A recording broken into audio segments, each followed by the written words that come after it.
downtown Denver. The Rockies are in town. Summer has got things cooking. Rockies, game 2 of a 4-game set tonight against the San Diego Padres, looking to bounce back after falling in 12 innings last night by a score of 6-5.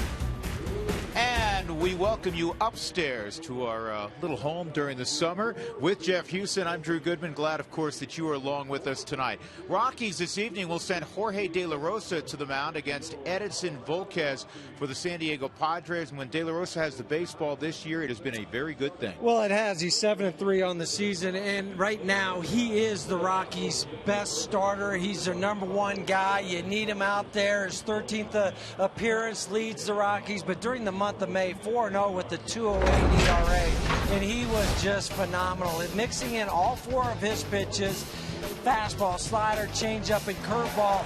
And this was the Jorge De La Rosa, remember, prior to the Tommy John surgery. He's 5-0 here at Coors Field and has not given up a home run at Coors Field, one of 5 guys in the major leagues to have that distinction. So you look at him, it's nice for the Rockies when he goes out there, but for Edinson Volquez for the Padres, it's not so nice for them. He's at ERA above 5 now against the Rockies in back-to-back starts. This was in April, 0-2. He gave up 10 runs on a little over 9 innings, and it wasn't only here at Coors Field. It happened down in San Diego where you think he would pitch a little bit better, but he hasn't. It's been a struggle for Edinson Volquez, who came over from the Cincinnati Reds and the Matt Latos deal. Well, the whole key for him is his changeup, and he has not been as effective with his changeup this year as in years past. Well, and that goes back to his fastball, too, because if your fastball's not as hard as it once was, the changeup's not as dominating, and that was his go-to pitch, and now guys are able to recognize it sooner. Well, we've talked about that with Tim Lincecum a little bit this year as well. That's a pitching matchup tonight. When we return, we'll talk about the Rockies' young third baseman. He's heating up again offensively.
Padres, after starting very slowly, have been a very solid team over the last 6 weeks. Nolan Arenado out in the sunshine signing some autographs as we speak right now. Well, Nolan Arenado started out like gangbusters offensively and defensively. In fact, he's never tailed off defensively. But for about a 3-week period, he struggled offensively. The league made an adjustment. He has now made an adjustment back. And that's what this game is. We talk about it all the time. It's a game of adjustments, and especially for a young phenom who's come up and highly touted. Pitchers want to see what pitches he can handle the first time through. Can he handle the fastball inside? He showed that he could do that. Now it might be a breaking pitch. It could be a slider or a curveball, but he has figured out a way to do it with 6 hits in the last 2 games. But one thing that has not faltered in all of this is his defense. Only 2 errors on the season, and one of them was a bad call at first. So really, in my mind, he only has the 1 error, and he can make all the plays. It can be a play to his left, a play to his right, a slow roller that he has to barehand. It doesn't matter. That thing that he does with his glove, that's magical. He is magical. That's a good way to describe it defensively. And I'll tell you what, he plays with a smile on his face. He's thrilled to be here, but he knows he belongs. He'll be in the lineup tonight, batting 6th. We're ready to go. Rockies and Padres. Come on back to 20th at Blake with us.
Is brought to you by your 7 neighborhood Toyota stores. Toyota, let's go places.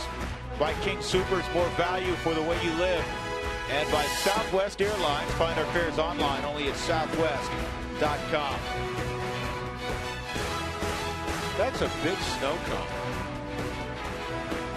A lot of different colors in that snow cone. Looks like a rainbow type of snow cone. I like it. My son Gabers was here, he'd ask for 5 of those. Jorge De La Rosa will make his way to the mound. Don't step on the line. Well, he kind of did step on the line. I guess that's not one of his superstitions. Kristen Orfia, who entered the ball game late last night, will lead things off for San Diego.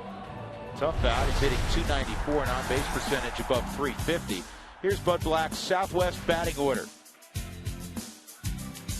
Everett Cabrera moves from the top spot to the 2-hole. Then Chase Headley had a couple of knocks yesterday. Carlos Quentin, the impressive rookie Jed Jerko, is among the rookie leaders in a number of categories, playing every day at second base. Kyle Blanks will be at first base. Cameron Maben, Yasmani Grandal's behind the plate. and the aforementioned Edinson Volquez is on the mound. So De La Rosa, maybe the most impressive stat of all is what Huey mentioned a few moments ago. 5-0 at home, 2.45 ERA, has not allowed a big fly here. Yeah, that's why, and it's not going to happen tonight because we're not going to jinx it. It's because he's pitching well. That's what you have to look at. Since April, or really from May on, he's 5-0 and 6 starts with the 2.17 ERA. In the area that he has controlled batters is the leadoff hitters. Just a 188 batting average against. So here we go. DeNorfia will step in. He's hitting .366 over his last 22 ball games.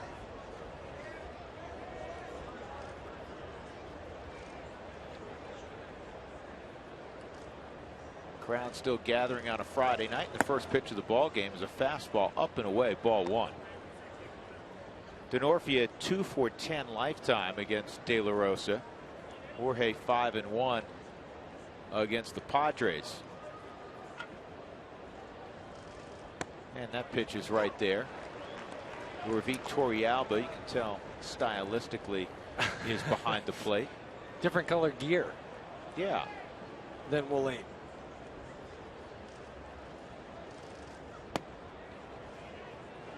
Home plate umpire tonight is Ed Hickox.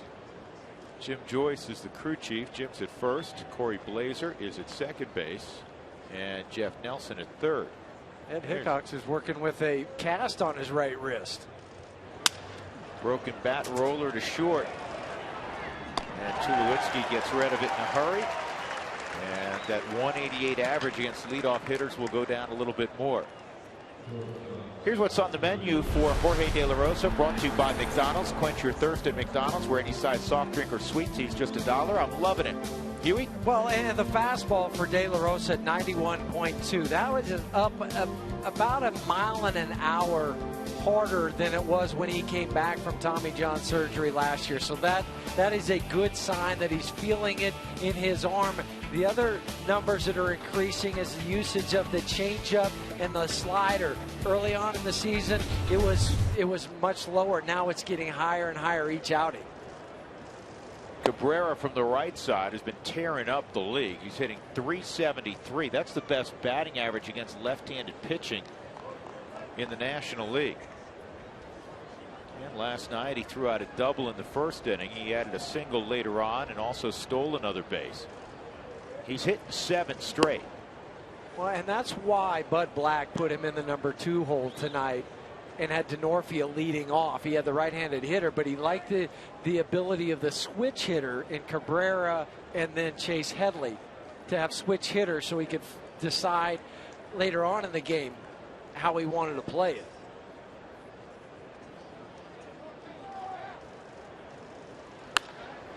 And it's lined to right, a base hit, an 8-game hitting streak for Cabrera. And now you have to deal with his speed at first and his league-leading 26 stolen bases. Rockies defense brought to you by Excel Energy. We bring you the energy you need so you can live the life you want. Visit responsiblebynature.com to learn more. Carr goes in left. Welcome back to the lineup. Dexter Fowler feeling much better today. Eric Young's in right. Michael Kadire just being given a day off. Kind of overall soreness, but he's certainly available. Arenado, Tulowitzki, LeMahieu, Helt, and Torrealba. There's Dex. Good to see Dex back at the ball yard and doing baseball activities, of course, playing in the game, but he just said yesterday he was wiped out, never really had a migraine before, and it just really took a toll on his body. And when I've never had a migraine, so I wouldn't know, but my wife gets them, and she says it's just your head, your eyes, everything involved. I'm glad you're setting me up so well tonight. Put that one on the tee. Wendy has shared with me on many an occasion that she never gets a migraine when we're on a road trip. It's only when you return.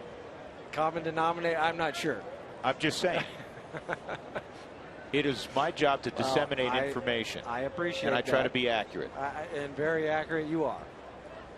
2 strikes the count on Chase Headley. 1 out, and Cabrera's at first base. He takes off, and the throw by Torrealba is going to get it. Well done, Jorvik Torrealba. You know, Yorvik does not have the strongest of arms. He had shoulder issues a number of years ago, but he has sped up his pop times with his ability to get rid of the baseball. Well, and that's just from the experience. The throw was up too, so that helped Yorvik to get rid of it. He stood up and fired it right on the money. Sixth caught stealing for Cabrera. DJ LeMahieu applying the tag, and the reason why Cabrera didn't get in, do you see where DJ's foot was? In front of the bag. And this is a pop-up in shallow center field. DJ waiting. He's got it. De La Rosa has a very nice first inning with a little help from his catcher, Torrealba. Good tag by LeMahieu as well. We'll see the Rockies on offense when we come back.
Coors Field, and it means Dexter Fowler will lead things off. An on-base percentage at .386.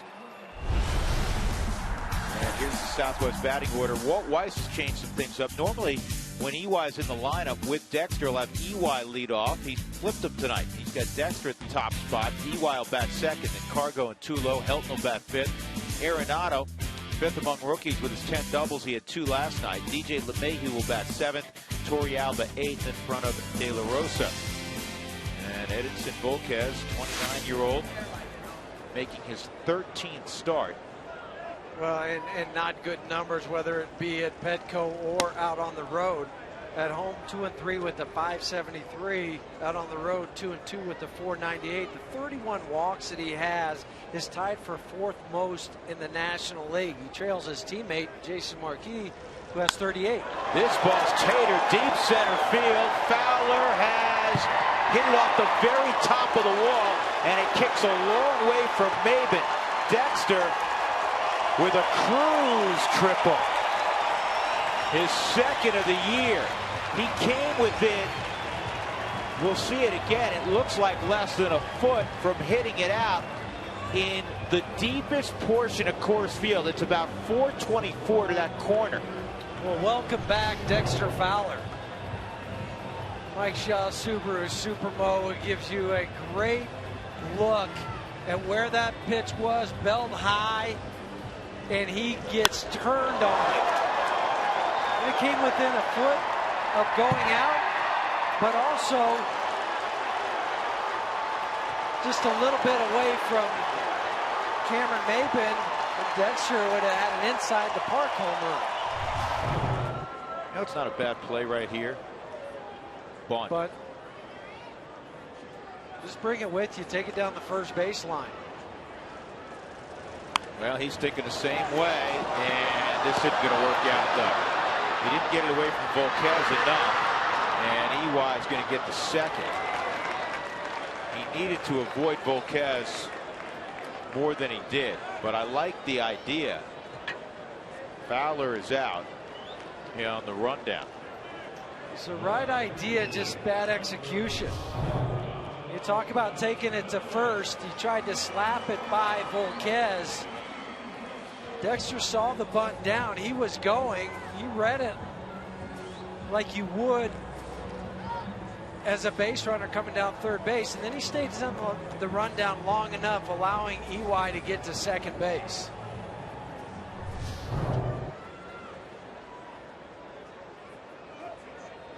So Cargo up with a man at second and one out.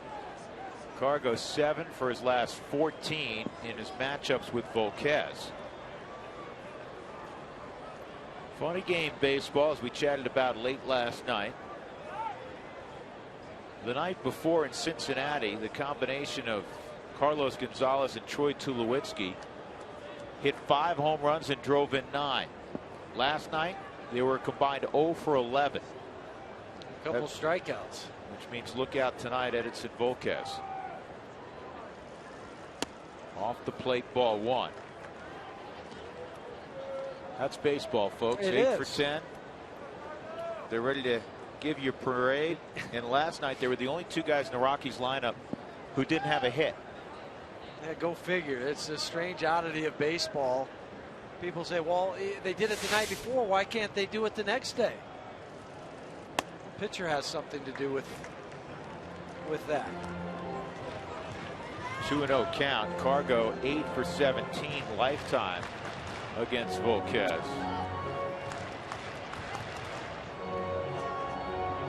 Three doubles of his 8 hits. No home runs yet against Volquez.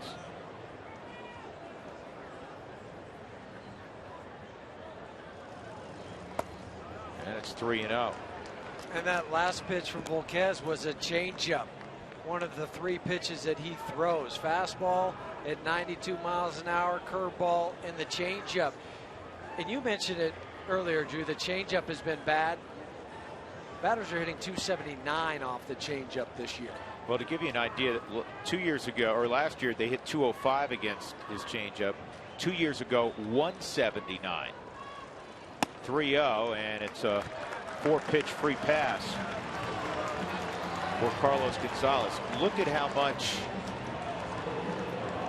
it is improved, or I should say, the hitters have improved against his changeup this year as compared to years past. It was one of the best changeups in baseball. Yeah, and it's not because of the miles per hour is radically different. It's not. It's what it was in 2010, 11, and 12. It's just the location of the changeup is up in the zone. And when changeups are left up in the zone, Major League hitters will hit it. They'll do the damage that they need to do. But it becomes more of a BP fastball. Yeah, it doesn't have the diving action. No. When the ball starts at the lower thigh or the knee is a changeup, you'll see it dive down. It almost looks like a sinker. But when it's up, to your point, becomes real hittable to these guys. When it stays flat in the zone, and that's where the bat path is going. Here's Tulowitzki. And this ball's driven a long way, but foul. It's kind of surprised that Tulo has only 6 at bats against Volquez. He's 1 for 6. At the time that Volquez also spent in Cincinnati. He went from Texas to Cincinnati as part of the Josh Hamilton deal. When the Reds claimed Josh Hamilton in the Rule 5 draft and then made the trade with Texas. 0-1. And a bullet to center field. 2 guys had to look out. Eric Young will score. That was hit so hard. Volquez ducked, and it looked like Jerko ducked at second base. Another RBI for Tulowitzki is 49. I mean, this ball was smoked up the middle. You can't hit this ball any harder. The ducking by Volquez, and Jerko might have lost sight of it. And Corey Blazer, the second base umpire, because he started to go for it and then he pulled back.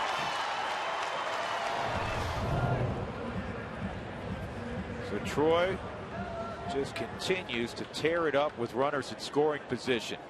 And now 2 on for Todd Helton, who's swinging the bat much better. 2 for 7 lifetime against Volquez. Todd pinch hit last night in the 6th inning. Key situation. Rockies were trailing, and he squared a ball up and hit it to the warning track in center field. Rockies 5 games north of 500 when Todd's in the starting lineup at 18-13. He had the stint on the DL, so he's played just shy of half the Rockies games, at least as a starter. 31 of 64. His last 10 ball games, 286 average. Yeah, it's starting to rise. Just more freedom in the swing from Todd. We saw him take a ball out in left center field the other night in Cincinnati, but we've also seen him turn on fastballs inside.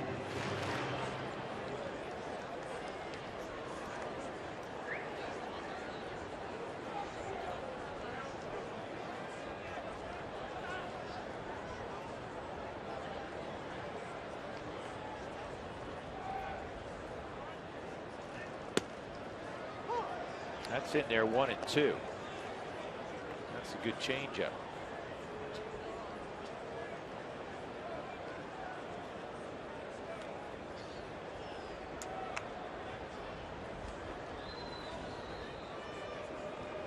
Carr goes at second. He walked Tulowitzki, an RBI single. 1-0, bottom of 1.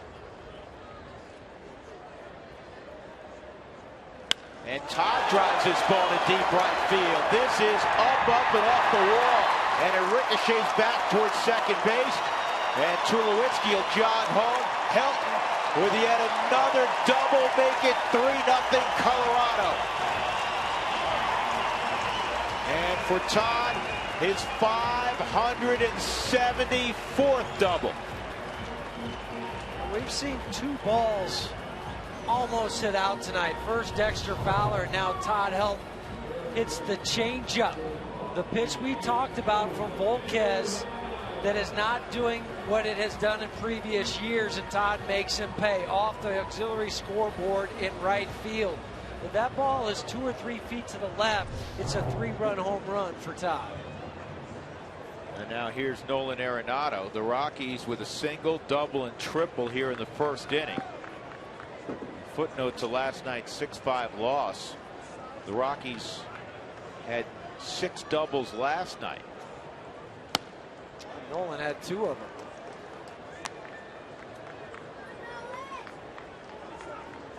This helps erase the memory of last night quickly. I know players they're supposed to have that short memory. You leave the ballpark, it's still grating on your mind. Man, we could have won that. If I would have done this or that would have happened. You come to the park and you're thinking, okay, today's the day, and you go out in the 1st inning and score at least 3, possibly more, and that helps already erase the memory.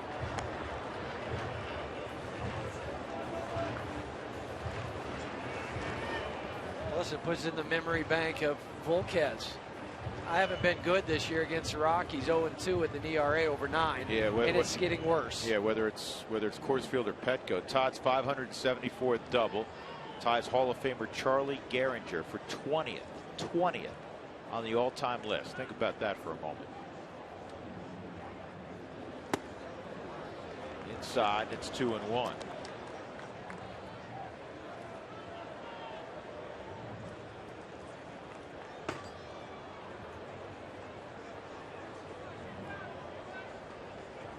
Fun looking at all-time lists. Like when you show Todd and his home run totals, and you see some names you don't chat about on a night-to-night basis. This ball is in the air to shallow right. It'll be handled by DeNorfia, and that's the 2nd out. DJ LeMahieu coming up. The Padres defensively brought to you by Excel Energy. We bring you the energy you need so you can live the life you want. Visit responsiblebynature.com to learn more. Carlos Quentin is in left field. Cameron Maben is in center. DeNorfia is a good outfielder. Chase Headley at 3rd. Everett Cabrera has played an outstanding shortstop. Jed Jerko solid at 2nd. Kyle Blanks will surprise you. He moves well for a very large man. And Yasmani Grandal is behind the plate.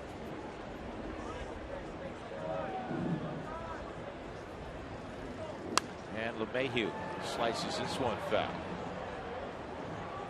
DJ's LSU Tigers and the Oklahoma Sooners in a super regional are scoreless in the 8th inning, and we've been watching that game because the Rockies' #1 draft pick Jonathan Gray started it for OU, and obviously he's pitched well because he hasn't given up any markers. Come as advertised. Fastball, hard slider, changeup.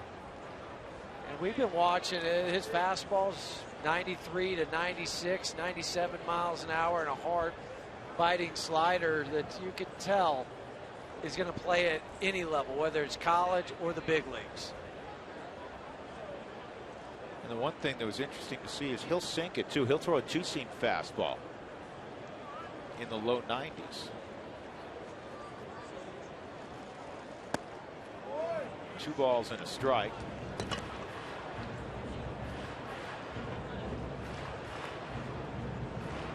20 pitches into this first inning for Volquez.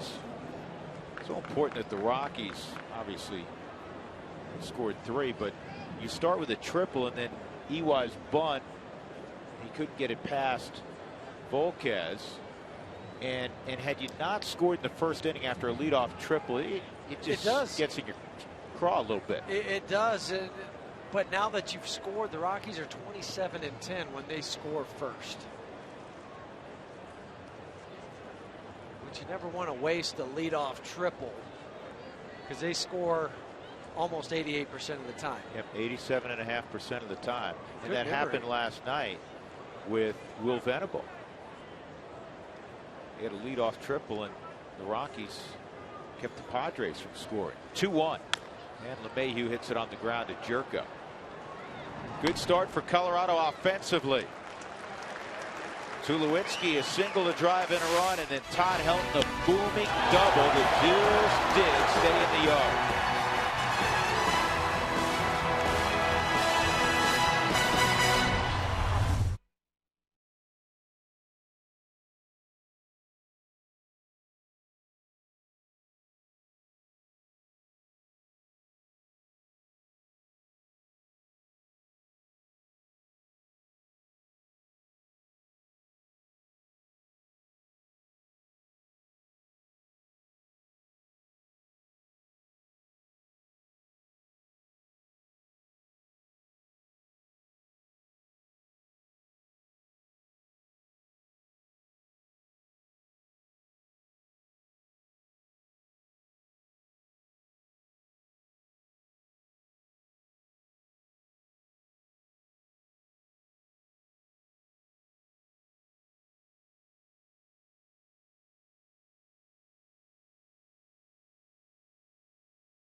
Sideline Report is brought to you as always by the Honey Smoked Fish Company. Secrets in the fire.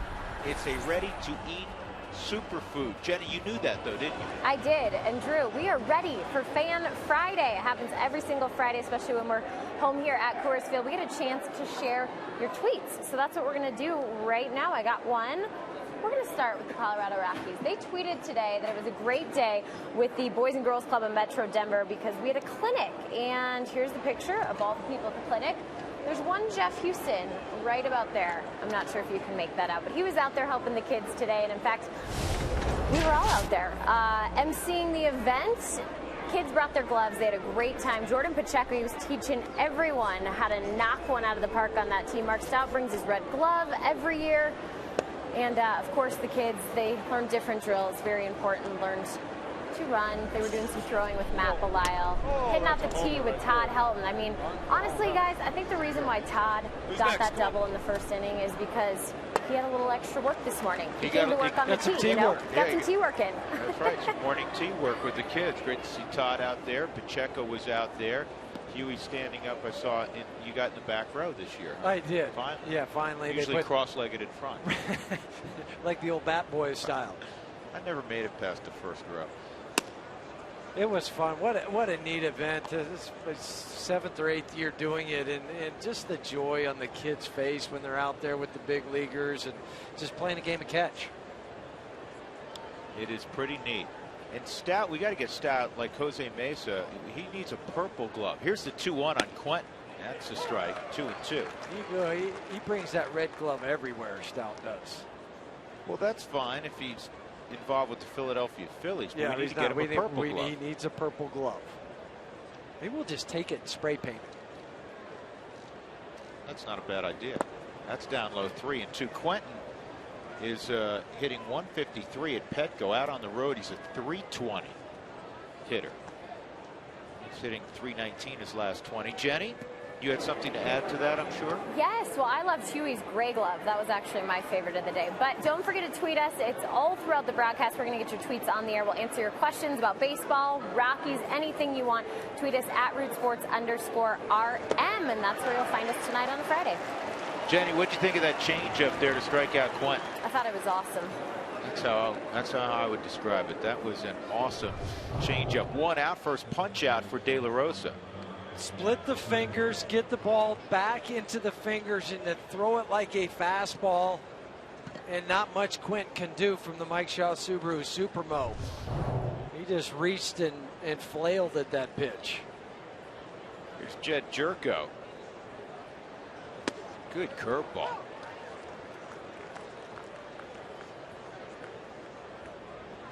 Jerko threw out a couple hits last night, including a double. He had an RBI. 16th multi-hit game of the year for Jerko. And he's got a base hit here. He's hit at every level, and he's figuring out this big league level pretty quickly. So with 1 out, Kyle Blanks will come up with the Rockies ahead 3-0.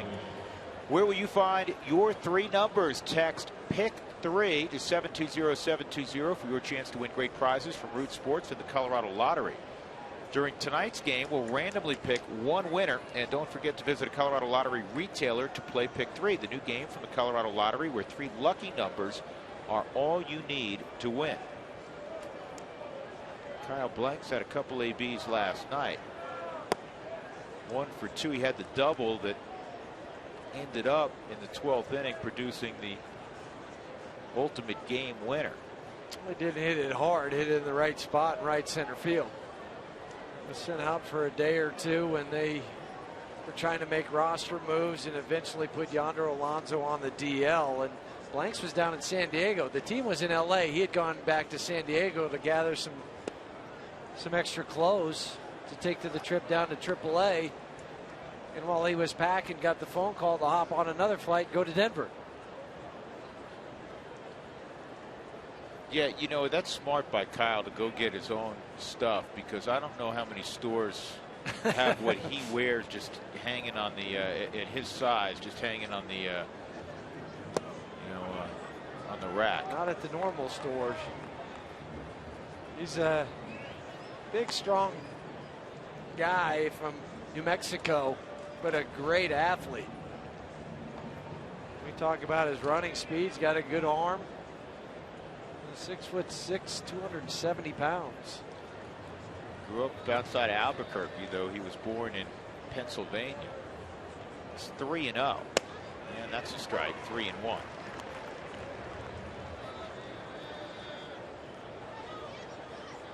De La Rosa, chance to win his 8th ball game.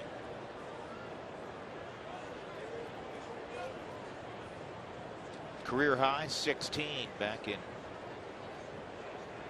2009. This ball's clubbed deep left field, and Blanks has made it a 1-run game. He can do that. His 5th of the year. Kyle Blanks with a 2-run home run here in the second, and that's the first home run. I guess we did jinx it, didn't we? First home run allowed by De La Rosa at Coors Field all year. Well, I don't think we have that much control over jinxing, but Kyle Blank's got a pitch and a 3-1 count, and he turned on the fastball. I mean, this was just a belt high fastball, and the full extension, all 270 pounds, no stride, just a hip turn coil of the knee to get to the backside as you come through and weight transfer.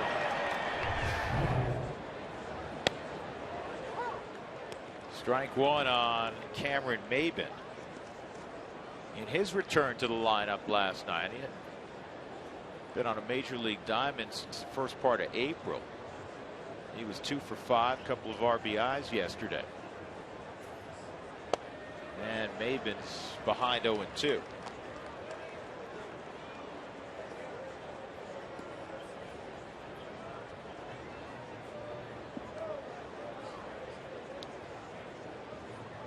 Big matchup tonight.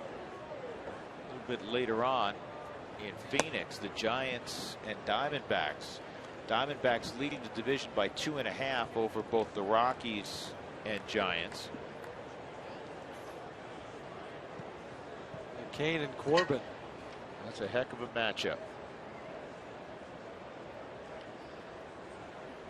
Yes, he went around. 2 out, second strikeout of the inning for De La Rosa, and that'll bring up the switch hitting catcher Grandal.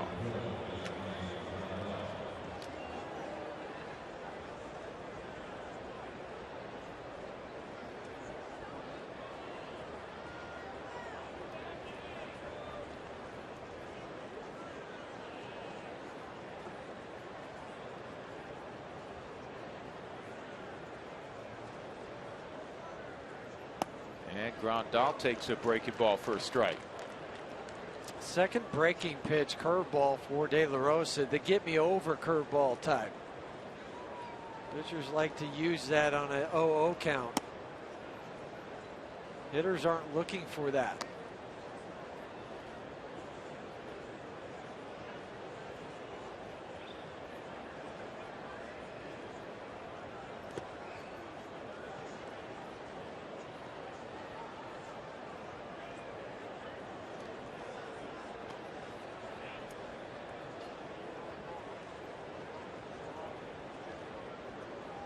Well, Yasmani Grandal and Nick Hundley, I don't think are going to be breaking bread together anytime soon. They obviously are the 2 catchers for Bud Black.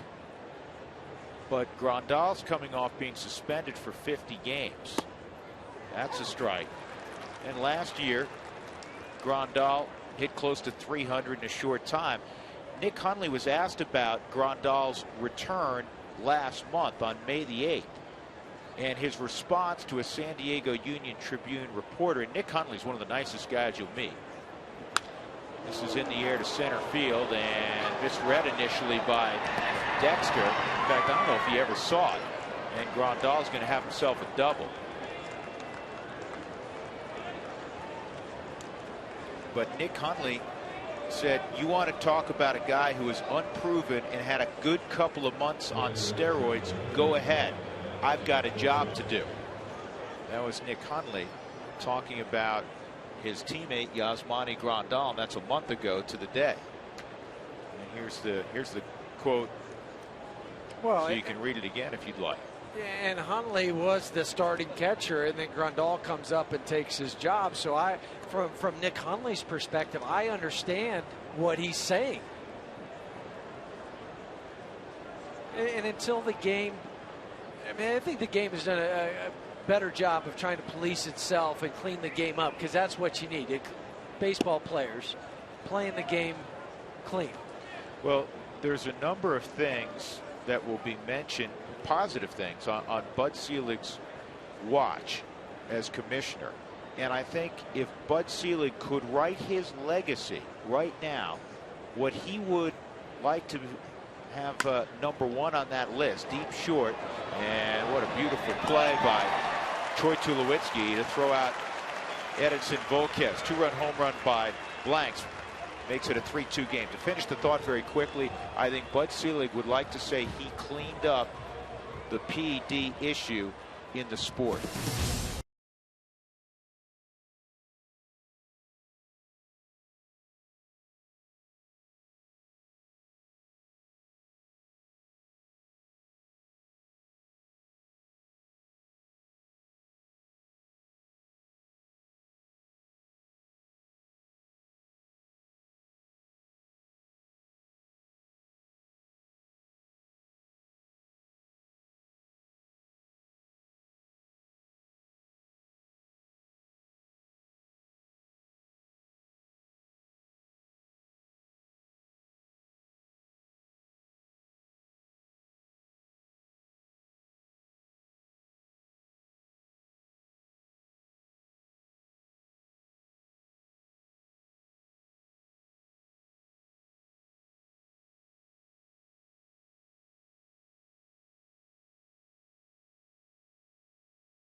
Bottom of the second inning, and they'll have 8, 9, and 1 in the second against Volquez. Who wants tacos? Remember, if the Rockies score 7 or more during any game, go to participating Colorado Taco Bell locations the next day between 4 and 6 and get your Rockies tacos special.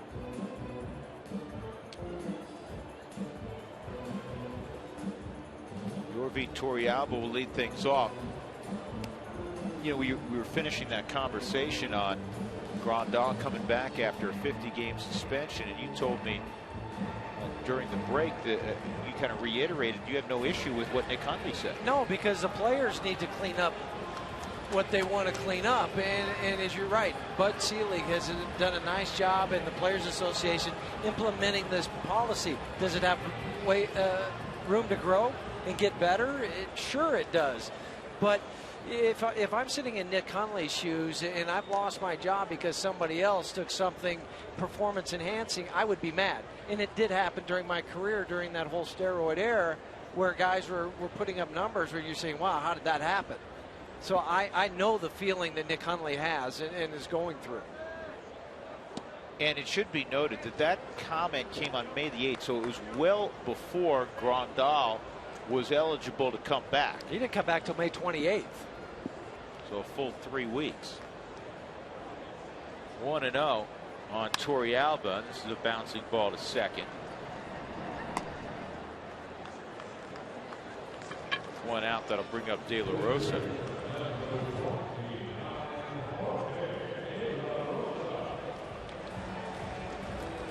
Rosario, Willeen Rosario, sitting this one out. Last night, of course, he hit the 2-run home run to tie the game in the 8th inning, had the RBI double in the 6th, kind of broke out of his slump. And in his career, hitting over 400 against Volquez, but Walt Weiss wanted to pair up against Torrealba and De La Rosa. And before the game, Rosario was visiting with Edinson Volquez, and I kind of patted. There's a base hit to the left side. Kind of said hello to both guys and patted Rosario on the back. And Volquez said to me, I'm glad he's not in the lineup tonight. Starting to heat up again for Willeen Rosario. Personally, he has big numbers against Volquez. You may see him before the night is over. So Dexter Fowler will come up. He of the first inning triple. Talk about first, that was Jorge De La Rosa's first hit of the season. What's taking him so long? It's already Worried June. about it. He's focusing on his pitching. Kind of what he's paid to do? Yes. Dexter came very close to hitting it out for the 11th time this year.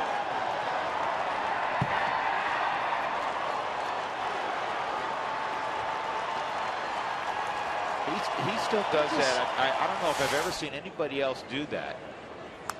Good swing by Dex. You know, he picks up Stu Cole, but he always looks over his right shoulder while he's running. Most guys are taught just to focus on the third base coach. The ball's in front of you until you get to that point, and then you pick up the third base coach. He'll let you know what to do, because most guys can't continue to run at the same pace when they're looking over their shoulder.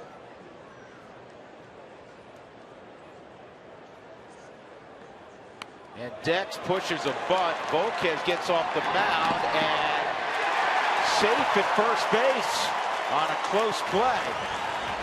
So Dexter with a bunt single.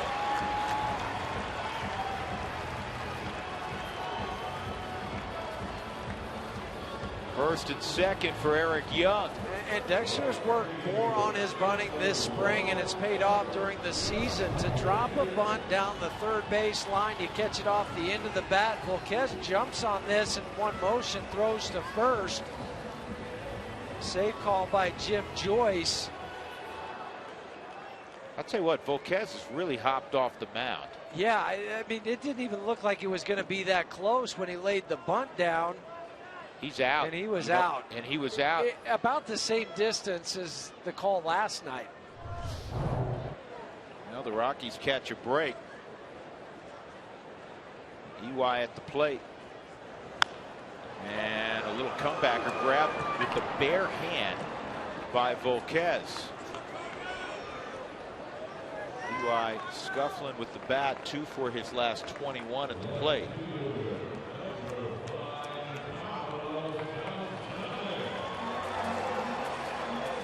Cargo walked on 4 pitches his first time up.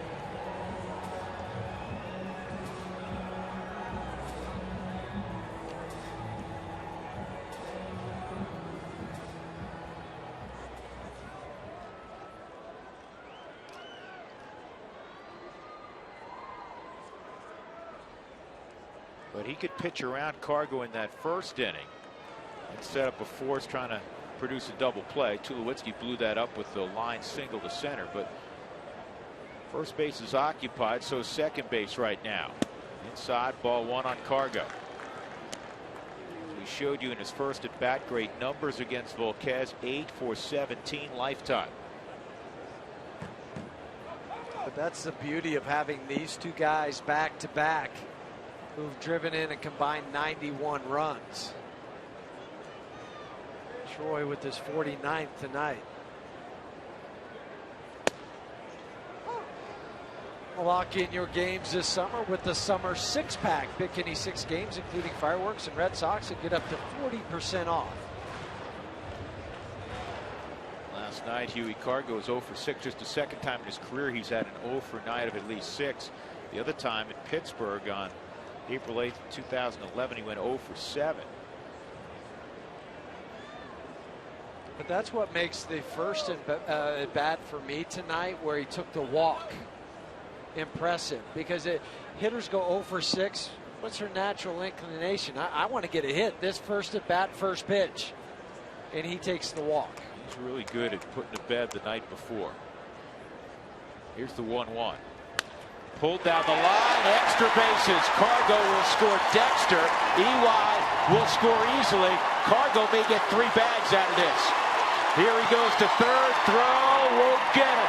2-run triple, Carlos Gonzalez, his 4th of the year. And the Rockies get those 2 runs right back. The offense responded, and responded in a big way with 2 outs.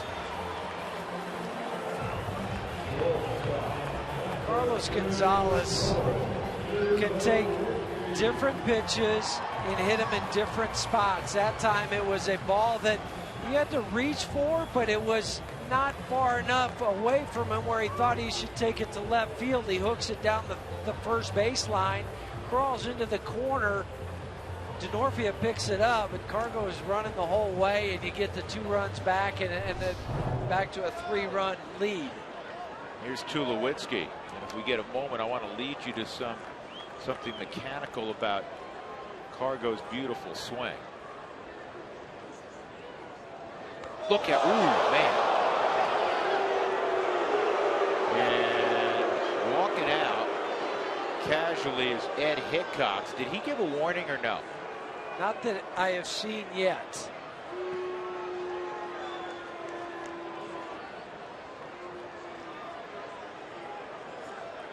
That was a purpose pitch. There's no question in my mind. Well, after giving up 5 runs in an inning and 2/3, triple from Carlos Gonzalez, Volquez trying to play it off like, oh, this pitch just got away from me. I pulled my shoulder. That squared him up in the back towards the neck area. That had.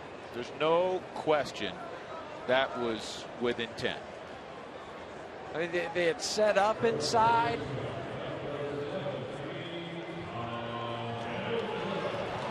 Those are scary for hitters because you can't get out of the way. It keeps chasing you in.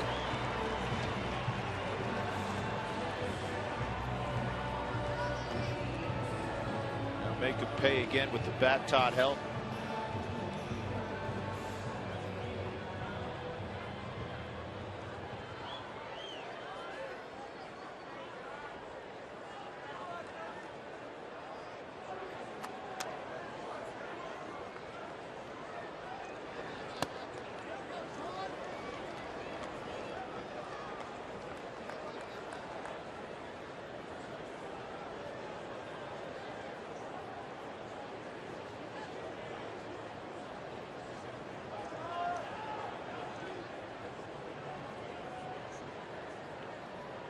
Here's the 1-0. And it's 2-0. I was starting to lead you to Carlos Gonzalez. The term connected, disconnected. He disconnects with success better than any hitter in baseball. Well, tell everybody what we're talking about. Yeah, he does disconnect because see how far his hands are away from his body? Look at the space there. And that's a big distance. The elbow gets away from the body. Go back to this for a moment. So the distance there, but look at the elbow, the back elbow. You like to have it closer to the side, right there when you go to swing.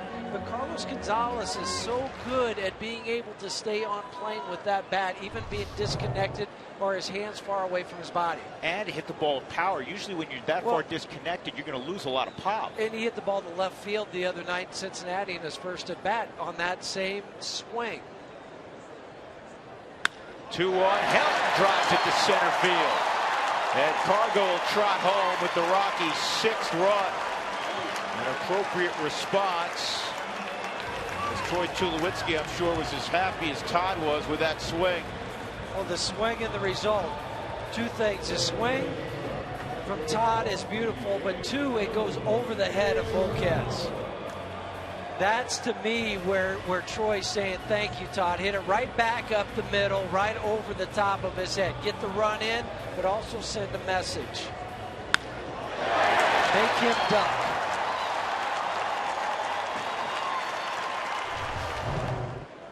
Todd with a 3 RBI ball game already. And here's Arenado with 2 on. All of this with 2 outs. And Arenado pulls it just foul. All right, quick trivia question for you, Huey. You're the only contestant here.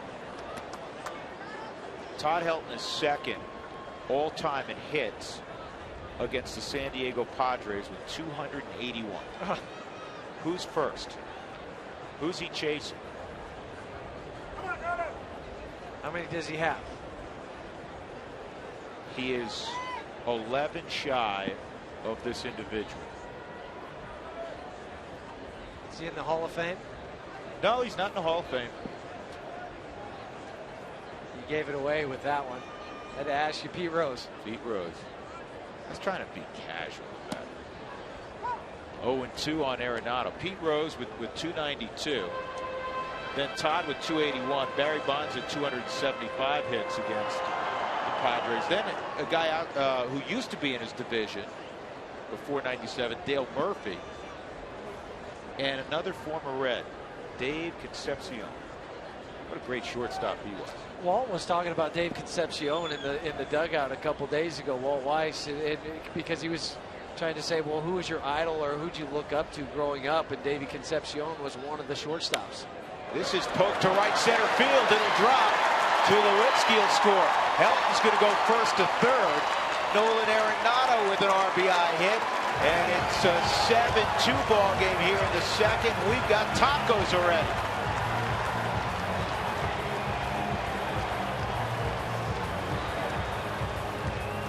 th RBI for Arenado. When you have 2 strikes on you as a batter, you're looking just to put the ball in play. Slider away from him. Look at the reach from Nolan to take the top hand off. Even as the front side starts to go, it still firms up on that leg where he could still stay behind the baseball. Too many young hitters, when they get to that front side and then the ball's coming and working away from them, they'll collapse and they'll work that knee where they'll get too much knee bend. Outside on LeMahieu. 5 hits in the inning for the Rockies. And the guy who started the rally, that man, with his first hit of the year, Jorge De La Rosa, punched a single through the left side of the infield.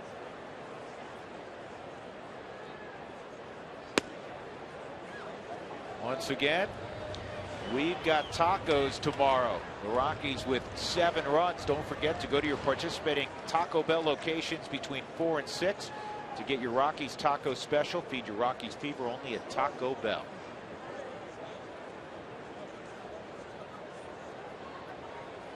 (2-0) on LeMahieu. 3-0.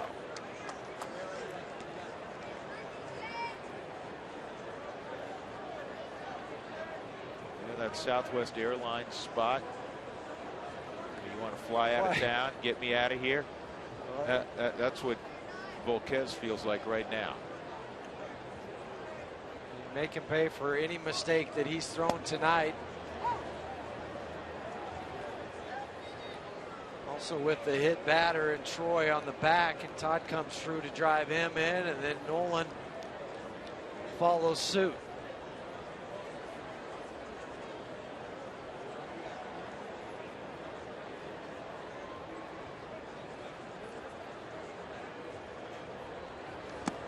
And ball 4, and the bases are loaded for Yorvit Torrealba. The Rockies have hit around here in the second inning after sending 7 to the plate in the first inning and scoring 3 times. Aaron Balsley and Bud Black are contemplating their next move, but nobody is moving in the bullpen.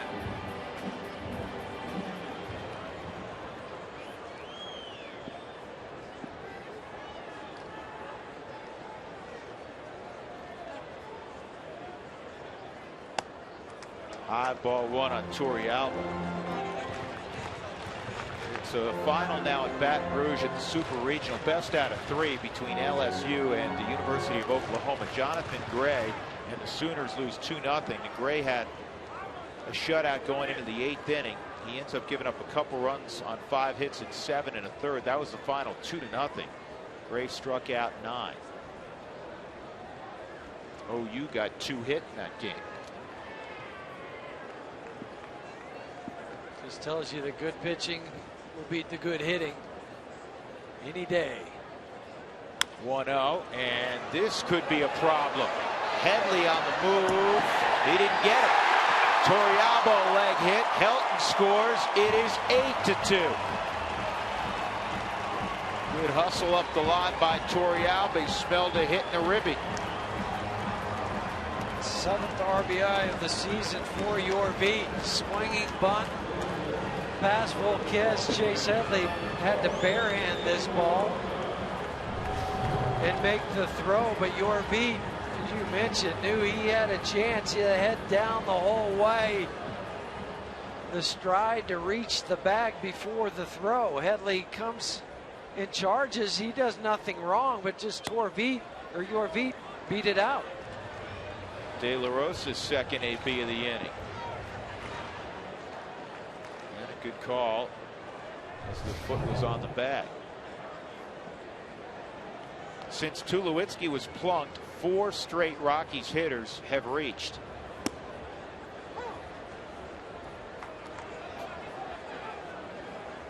Eight runs, 9 hits for Colorado.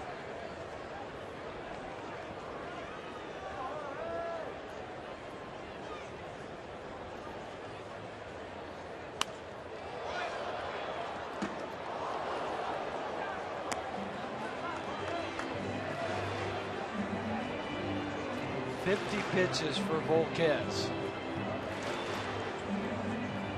28 strikes, 22 balls.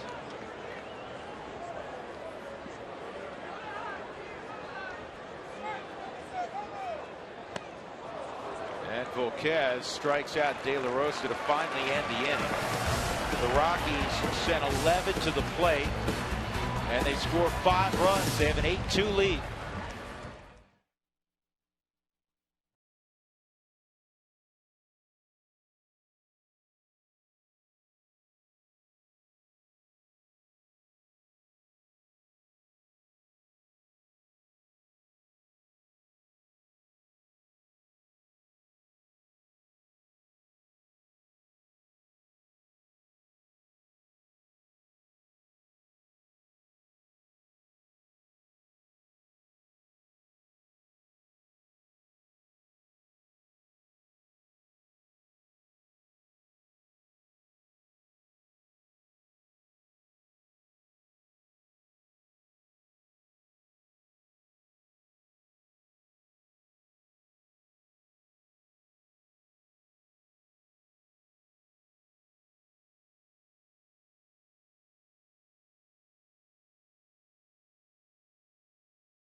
It's brought to you by the Ford Fusion. Quality you want and the power you deserve. Ford Fusion, go further.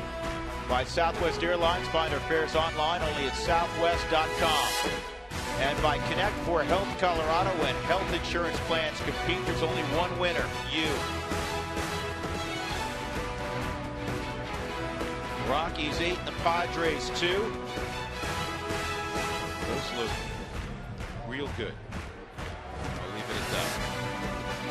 Jenny's out in center field, taking all sorts of texts tonight and tweets. Jenny, what do you have? You know what, Drew? I know it's a Fan Friday, but I didn't know it was a Food Friday. If you guys end up with any of that up there in the booth, I am going to be really angry. Well, all right, we got to get to some tweets here. Last time that happened, look quick, look at your screen, turn around. There you go. Yeah, it looks pretty good. Thanks. Now I can just drool while we're up here. Let's get to some tweets. It is a Fan Friday after all. John wants to know, do batters guess pitch location based on where the catcher is set up? Well, judging by what the Rockies did the last half inning, perhaps they were taking a peek at Yasmani Grandal. I don't know. What do you think, Huey? Well, you can't, Jenny, because catchers are always looking up at the hitters to see if they're taking a peek back. So hitters will get hit if they do that. But they will guess pitch location based on scouting reports and their knowledge of a pitcher and what he likes to throw in certain counts. It's part of the gamesmanship between a pitcher and a hitter.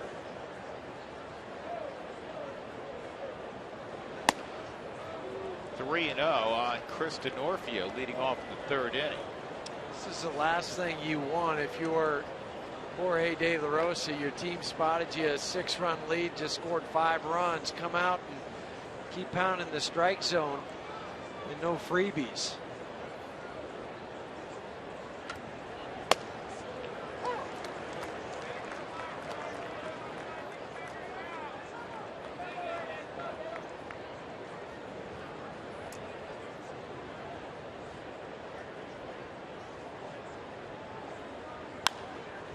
In the air to Eric Young in right. It's time now for Who's Flying High, presented by SkyVenture Colorado Indoor Skydiving. Well, Patrick Corbin's been flying high all year, 6-0, 218 since May 1st. There's Jorge De La Rosa, spotless record since May the 1st, and a gorgeous ERA of 2.17. Jason Marquis of the Padres took a no-hitter deep into the ball game a couple nights ago at Dodger Stadium against Clayton Kershaw, and old reliable Cliff Lee throwing the baseball well.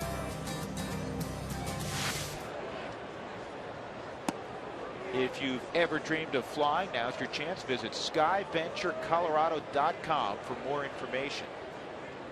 There's the old Rocky, Jason Marquis.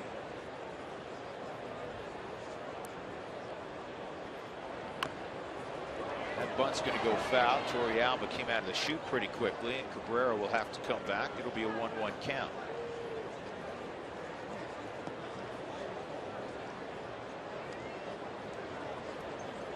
Dougie crunched some numbers here, Huey. Volquez in 3 starts, and he's still in the midst of his 3rd start against the Rockies in 2013. In an 11 1/3 innings, he's given up 24 hits and 18 earned runs. That's a 14.29 ERA, or a scoring average in the NBA that'll make you about $9 million a year. But not as a starting pitcher. No.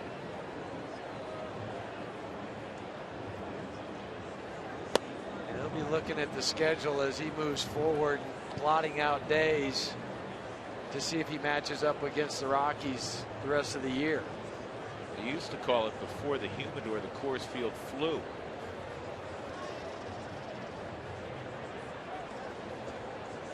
Two and one on Cabrera. He's down 3-1. Everett extended his hitting streak in the 1st inning with a base hit to 8 games. His career best is 9. Also has 13 multi-hit games in the last 22 ball games.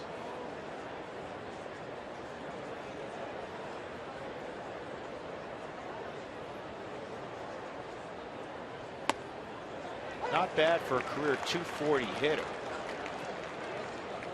You remember he was a Rule 5 selection out of the Rockies organization back in the offseason of 2009. So in 09 he had 255 in 103 games with the Padres. The next year he had 208. 3-2. Well, thank you. He made the jump from A-ball. He made the jump to the big leagues. And in 2011, he had only 8 at-bats in the big leagues. He spent part of the year hurt, part of the year, or the rest of the year, in Tucson. And then last year he had 246, though he was down in Tucson for part of the year also. Point is, he's easily enjoying his best extended period offensively and defensively in the big leagues. Another 3-2 on Cabrera, and he's got himself another hit. This is a tweener. Cargo getting to the baseball, and Cabrera runs too well, and it's a 1-out double. Well, if you're hitting the road, you can subscribe to MLB.tv to see every Rockies out-of-market game online and on your favorite devices in HD quality. Go to Rockies.com, look for the MLB.tv. And get it so you can watch the Rockies when you're not at home. That's the 13th multi-hit game now for Cabrera in his last 22 outings. Chase Headley popped to second his first time up. He's been struggling, though he threw out a couple of hits last night. Really struggling from this side of the plate. Line drive. Tulowitzki snares for the second out. Hitting below 200 from the right side. Troy is positioned perfectly. Step to his left. Cabrera read the line drive and didn't move or straight too far away from second.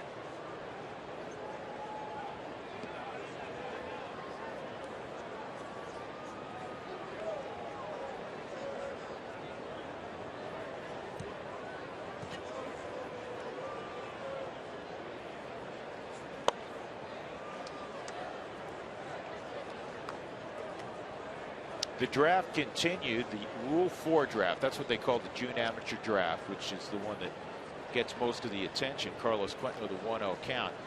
Yesterday was the first 3 rounds. Today, rounds 4 through 10. And tomorrow, the rest of the draft, which will take a rapid fire type of approach as they go all the way through 40 rounds. That's a base hit through the right side. Cabrera is going to score.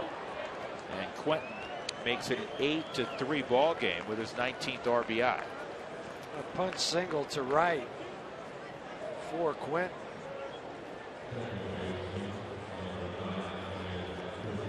Still trying to figure out why they call it the Rule 4 draft.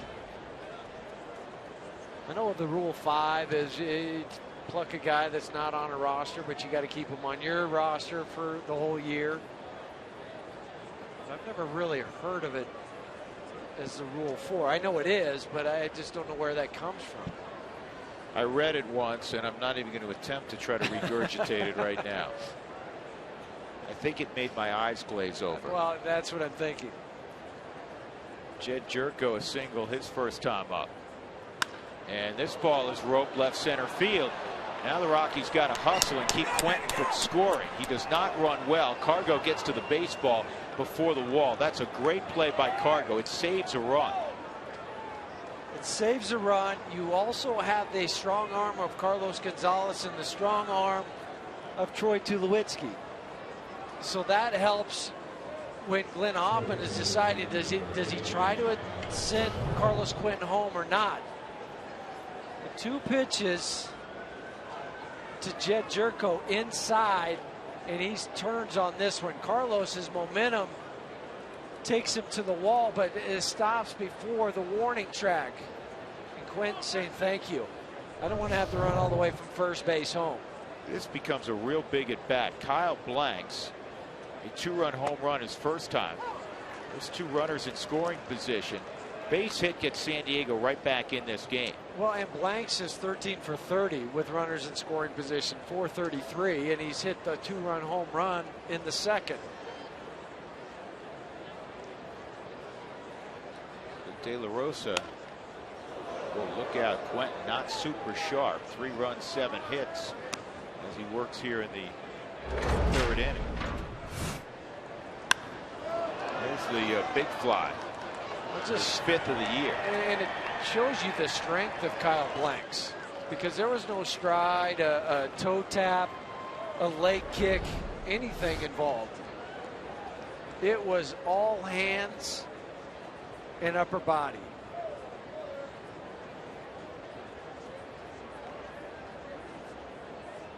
Oh, 0-2 on Blanks.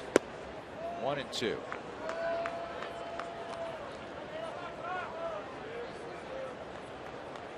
You have him set up for the split changeup. Down if you want to throw it to Kyle Blanks. Put the pressure on Torrealba to block it. You call for it, work it down, and get him to swing over the top. 2-2.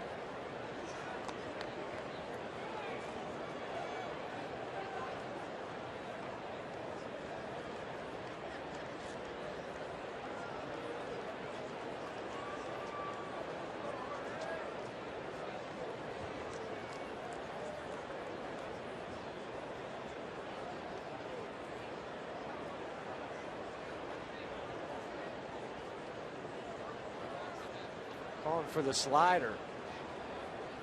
And it is pulled foul. Blanks has gotten off 3 really good swings against Jorge De La Rosa.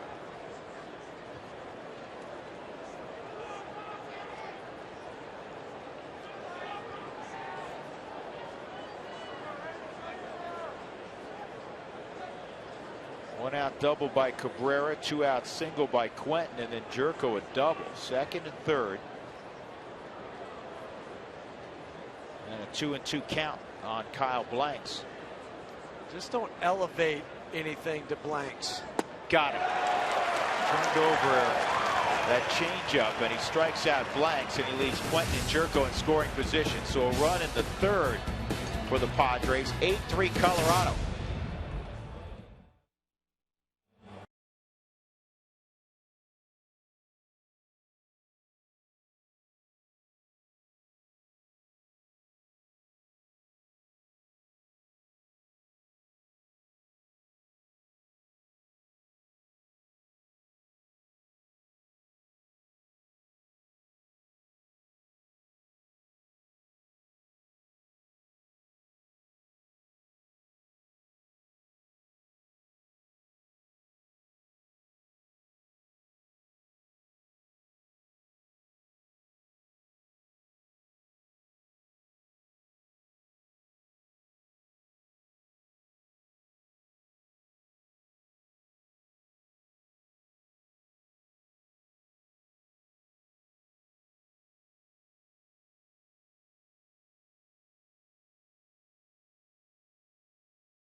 Normally, but tonight it's text Toyota followed by your thoughts to 720-720 on this subject. If you could only vote for one Rocky for the All-Star game, who would it be? Now you could vote for several, but just tonight, just for the purpose of our conversation with all of you in the 5th inning, who would that one Rocky be?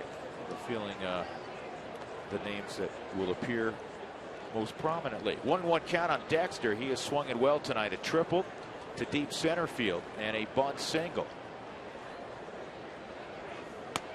That's a strike. 1-2.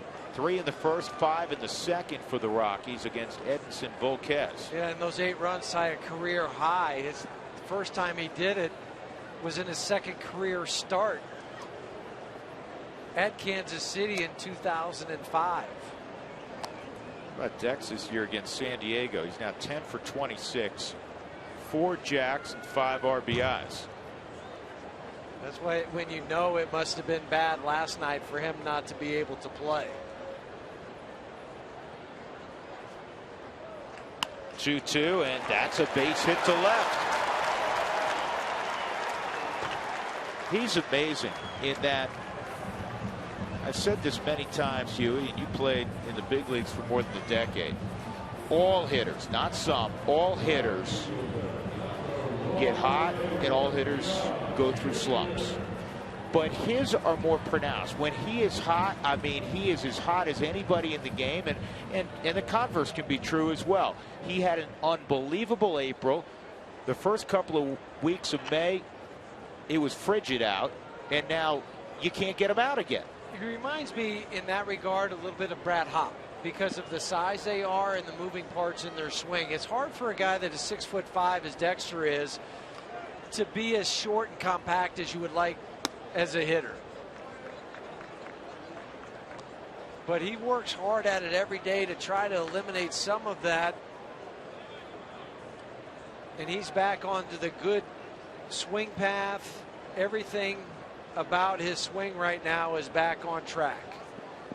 Well, good news for our old friend Brad Hawk. Tomorrow he's heading to the big leagues again with the Angels. And the Angels had to talk him out of retirement. Yeah, I thought he had retired. I mean, he's going through the Tommy John surgery, trying to come back from that. Good for Brad. Always enjoyed being around him. He was one of those guys that you truly would not know after a ball game whether he was 4 for 4 or 0 for 4 and 4 punch outs. Very consistent personality. 2-0 pulled foul, 2-1. Consistent personality and just a tremendous guy.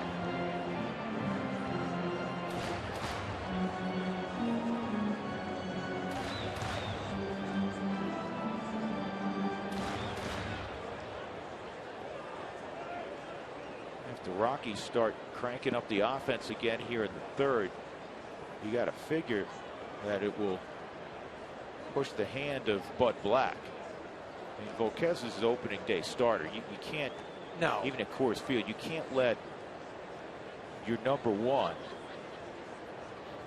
get beat up. Well, he came in with a 5.35 ERA. Right now, it's almost jumped up a run. This ball to center field. Maben has it, 1 out. Let's go back to center field quickly and check in again with Jenny. Hey guys, as you know, it's a Fan Friday. Fans, don't forget to send your questions in at @RootSports_RM. We're going to go to the board and check in with @NoTreason19. They want to know, did you see nail polish on Grandal, and what is that all about? No, he did not choose a great color to paint his nails this Friday for the weekend. Actually, a lot of catchers do this. They can either use some stickers or a different, usually it's a fluorescent color paint. It's to help the pitchers on the mound see the signals, especially here at Coors Field. Huey, you've noticed this time of night with the shadows and stuff, it's kind of challenging sometimes to see, but that leaves no question in the pitcher's mind what he's seeing down there, and I think he painted his nails white. Do you like that color of choice for the season? White? Well, it's an easy color to take off after the game. That's true. No, but it's a lot of times it's a whiteout. And they'll put it on their fingers because that's the last thing you want is the catcher think that he put down a curveball or a changeup and the pitcher throws a fastball with runners in scoring position. And when it's dusk like it is now, it's hard for the pitchers to look in and to see the signs when there's no whiteout on their fingernails. And actually, I've seen William Rosario. I think he's using a new stick-on kind of nail polish. There's so much technology these days. Just go get a little lead press-on nails. But it's literally fluorescent, different colors for different fingers, which obviously then the pitcher can also pick up what fingers he's putting down. In the old days, the catchers would use the chalk that was lined with the field. Cargo pulls it down the line once again. Dexter will get a green light. He'll score easily. Cargo may have another triple. Here we go. They're not going to get him. Carlos Gonzalez, his second triple of the night. 5th of the year. And he makes it 9-3 Colorado. And both of his triples have ended up in the same area down the right field line and then hugs the wall. Last time it was a fastball. This time it was a curveball that he reaches for on the Mike Shaw Subaru Supermo. But it's the same result. Pass Kyle Blanks, and Kristen Orphy has to wait till it comes off the wall. Carlos Gonzalez looks over his shoulder and realizes that if I cut the bag, I could make it into third, no problem. And that'll be all for Volquez. Knocked off the bump after 2 1/3. Tyson Ross will be next. 9-3 Rockies.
bottom of the third inning.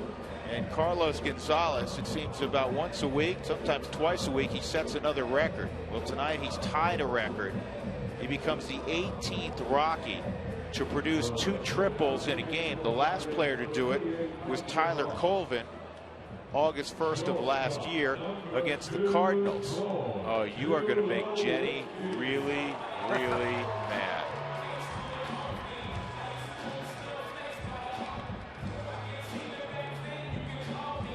Wow.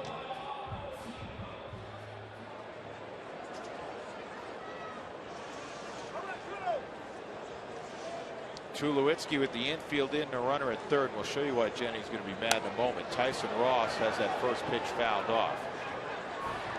Huey, I mean, evidently called somebody and got popcorn and the nachos. I didn't make a call. It just showed up. Jenny. I can't believe this. Jenny. Jenny will send some out. I just can't believe it. Listen, last Again, time. all the hard work happens out here. Yes, we you understand. guys just eat. Yeah, I don't know we understand. And you got to go in the press club. You had like 8 plates, Drew. I wasn't counting, but I think it was 8. No, that was accurate. That was about. That was okay. An accurate number. Jenny, last time that you complained, I think within about 45 seconds you had the same stuff that we had. That's why I'm complaining, Drew. I know the drill here. Yes. The Rockies were very nice to bring this to us. Well, you guys enjoy that. I'll just eat a little bit. Oh, nice. It doesn't taste as good. It's a little dry. I'll try. Outside on Tulowitzki, 2-1. So Tyson Ross in long haul relief for Edinson Volquez. Well, the Rockies have seen Tyson Ross. He pitched against them earlier this year. It started a game in San Diego, went 5 1/3, 5 hits, 3 runs, 8 strikeouts. Big, tall right-hander, and they had to move him out of the starting rotation because he took a swing and dislocated his left shoulder on his follow-through. And if I understood the conversation properly the other day, I don't know if he can swing the bat right now. I don't think he can. I don't think he can. That's why they moved him to the bullpen in hopes that they could just use his arm. Ground ball to short. Cargo started to come down the line. Tulowitzki is out. 2 gone, and that'll bring up Helton, who's already driven in 3. And here's the deal. He's due up 3rd next inning. So it may be, okay, Ross is out there to get them to the bench, and then they'll bring in somebody for the long haul. So best case scenario for Jorge De La Rosa, you get the first 2 guys out. He's probably not going to swing the bat, so you have a quick inning. Helton a double that nearly went out of the ballpark to drive in 2 in the first, and then an RBI line single to center in the second. Numbers on Ross this year. That game against the Rockies, he had a no decision. He's got a real good arm. A fastball that sits at 93, 94 miles an hour, slider, changeup, but everything is a power pitch. Good swing by Todd. Drafted in the 2nd round in 2008 out of Cal. And his brother was a 1st-round pick of the Padres. Hey, Cargo, with the 2 triples we mentioned tonight, he's got 3 RBIs also. He now has 45 on the season, tied for 3rd in the league with Brandon Phillips, trailing his partner in crime, Tulowitzki, who has 49. Paul Goldschmidt of Arizona leading the league with 54. Adrian Gonzalez on that list. The reason I mentioned that, the National League West well represented. And Todd slices one to left, and that'll drop. Or did it? He caught it. What a catch by Quentin.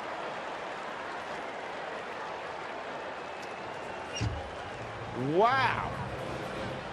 Carlos Quentin. Yeah. He's not known for his defense. You can underline that several times. He is not known for his defense. He just made a circus catch. He wasn't even sure he caught it. 9-3 Rockies.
Top of the fourth inning. Time to check our AT&T trivia question.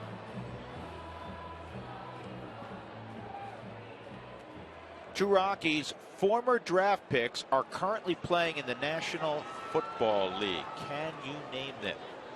Again, today, day 2 of the Major League Baseball draft, and we'll highlight the Rockies selections a little later on.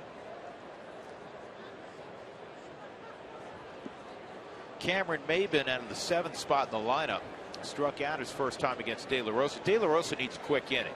He had a quick inning in the first, gave up 2 in the second and 1 in the third. To be honest, has not been real sharp tonight. The curveball's high and away, ball 1. Allowed 3 runs on 7 hits.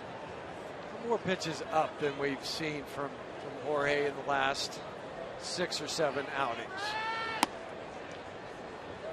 That's off the plate, 2-0. Rockies keep throwing hits out there. You lose track of conversations. Need to finish a couple of them. Brad Hopp going back to the big leagues with the Angels tomorrow. It's toward the middle of the diamond, and Tulowitzki, high throw. He's not going to get Maybin. Troy felt like if he set his feet, he would have no chance at Maybin, who runs exceptionally well. Brad, in 37 games in Salt Lake, was hitting .305 with 6 home runs and 28 RBIs. You can see why he was called back to the big leagues. The Angels were postponed tonight in Boston.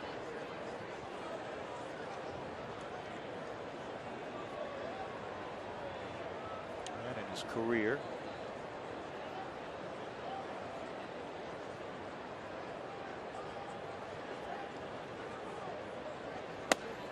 swung on a miss. Brad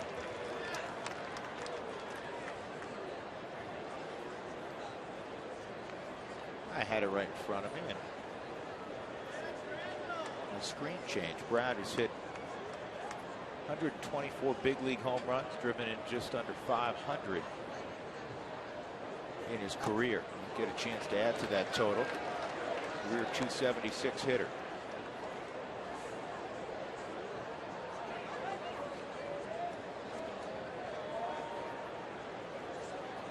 Season also. In fact, last time Brad was in the big leagues was with the Padres in 2011.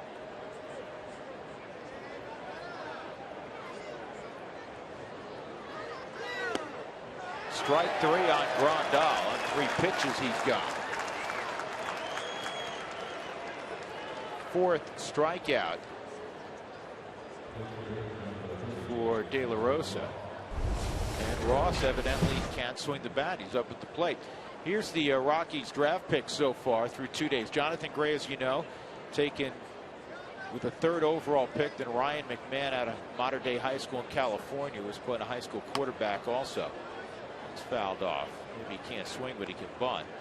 Alex Baylog, and I read one service said that Baylog was one of the 5 biggest steals of the first day of the draft, because there were many who thought he was going to go in the first round.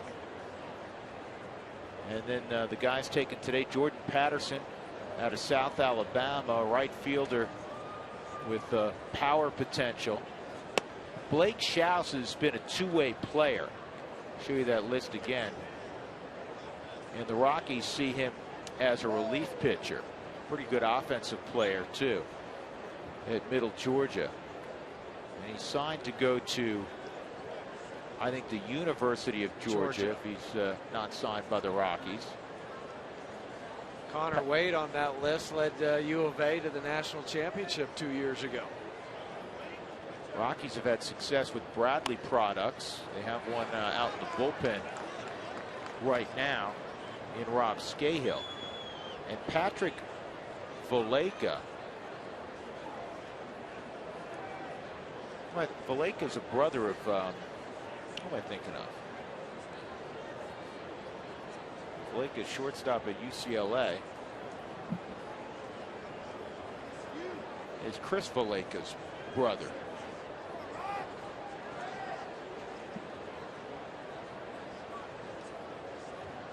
One and two the count on Ross. Pulled it back, 2-2.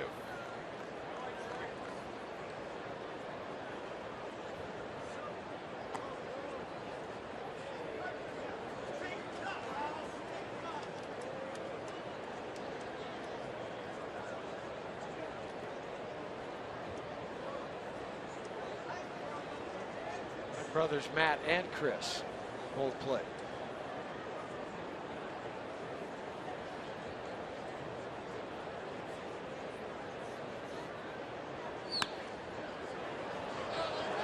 That goes foul.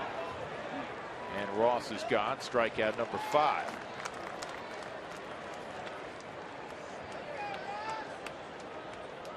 With 2 outs, Krista Norfield come up against De La Rosa.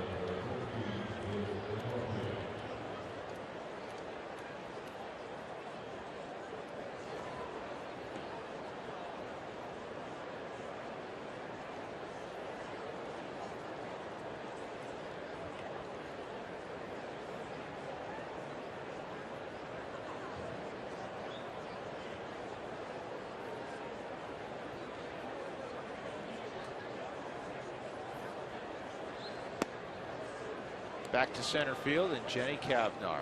Well, as you know, it's Fan Friday. We want your tweets, your questions, your comments. Send them in at @RootSports_RM. We're going to go to this one just because I want to make sure they do know that they can see themselves on television. That's always a fun one.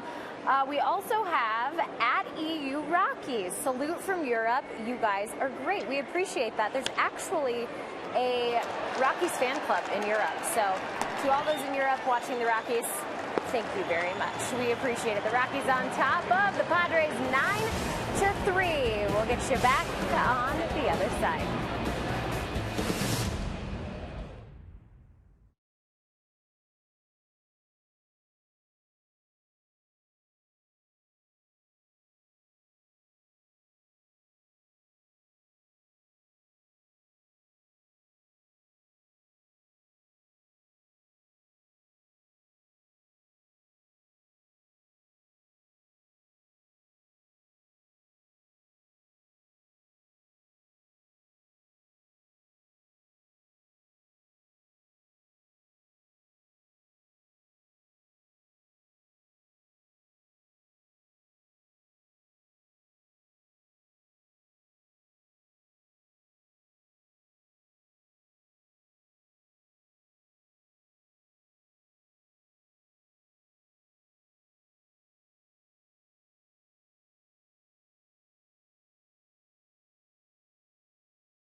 3 in the first, 5 in the second, a run in the third.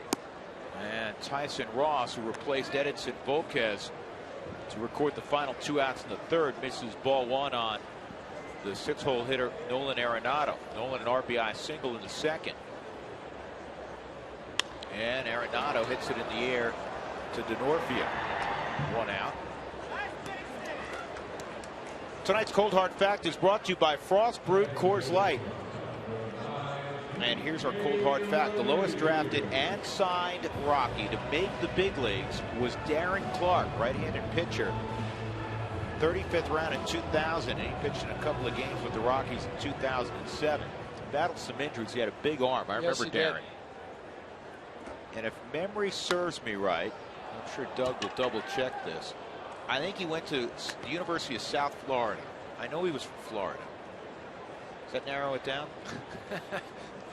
One of many schools in Florida.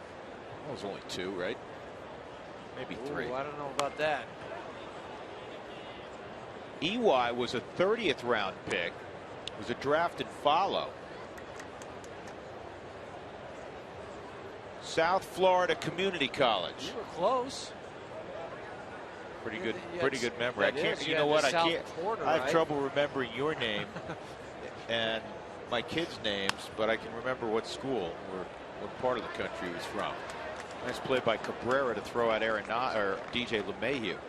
2 outs, and that'll bring up Torrealba. The fun part of the draft is to follow these players after they're drafted and to see who pans out, who doesn't, who is injured, who can make that jump from an aluminum bat to the wood bat. I think it's easier now, Huey, I know where you're going. Than when you made the transition, in that so many young players, and our boys are examples of this at a very early age, especially in summer and fall ball. They play a lot of wood bat only tournaments. And I like that. I know Cody, my son's playing in the Connie Mack League now. They use wood bats, and their games now, it's not arena baseball, and you can get a better judge. There was a scout out there yesterday, another one today, just watching talent, and you can tell when the ball comes off the bat who has some pop, who doesn't, who can hit. But you're right, with the old bats, you could hit it off the hands and hit it out, or at least a ball into the gap. And a 1, 2, 3, 4th inning for Ross. First time the Rockies have been held scoreless in an inning. We'll go to the 5th, 9-3.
Edinson Volquez would rather not look back. He had to look out there. Bullet base hit from Troy Tulowitzki. That drove in a run, and then Todd Helton, the 2-run double.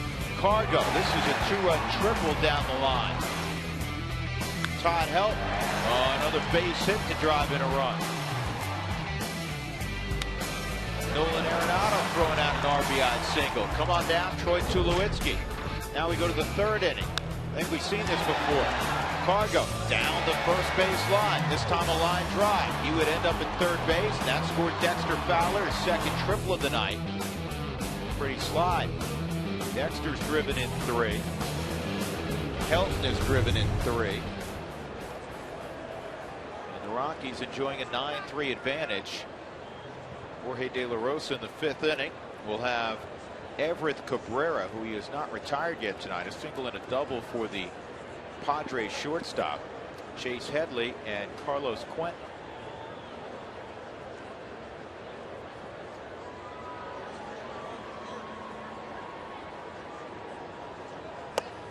For De La Rosa's 71st pitch, 41 strikes. Has not been the efficient, effective De La Rosa that we've seen, but he's battled. He's made pitches when he's needed to get out of an inning.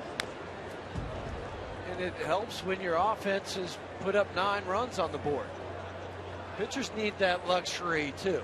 I mean, it's not always a nail biter, a 2-0 you're trying to hold on to. Give the pitcher some breathing room. Again, our question tonight, if you can only vote one Rocky into the All-Star game, who would it be? I would vote Dexter Fowler in the All-Star game because when he gets going, he is unstoppable. That's Riley from Niwot. And the first 2 votes go to Dexter.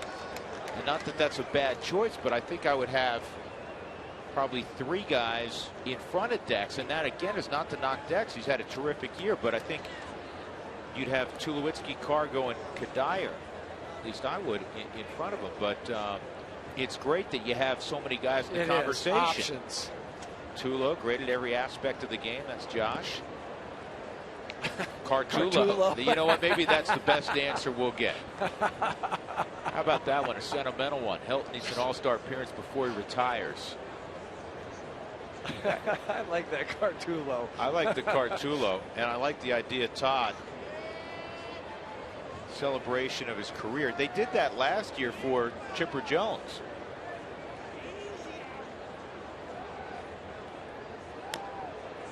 Didn't they do that with Cal Ripken his last All-Star game where I think his A-Rod moved him over to shortstop? That was really neat. I remember that well because it was originally flip-flop. A-Rod was starting at short and Ripken at third, and he pushed him there. He didn't want to go. Nobody, you know, A-Rod had it planned. Ripken had no idea, and they pushed, you know, literally A-Rod pushed physically your old friend to shortstop, and the crowd, you know, gave him a standing ovation. Good pitch by De La Rosa. DJ LeMahieu comes and gets it one-handed because of Cabrera's speed. 1 out, and that'll bring up Chase Headley.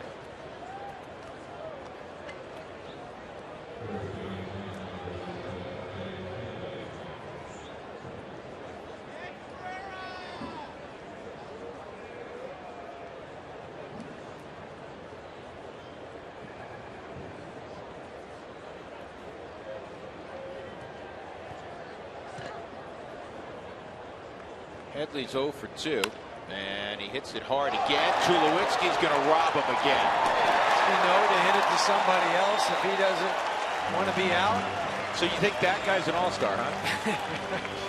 Well, with the plays he's made defensively and with his offense, he could be the #1 or #2 all-star in the whole league.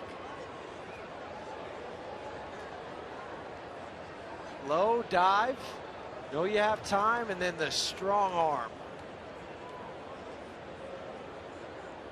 Even ahead by 6 runs in the 5th inning, Troy's laying out, sacrificing the body for his pitcher. Only one Rocky. How could you possibly choose between any? I'd vote for the whole team. That's Ryan and Delta. Curveball is in there. A strike on Carlos Quentin. Well, Josh, that's what I was mentioning. Great in every aspect of the game for Troy.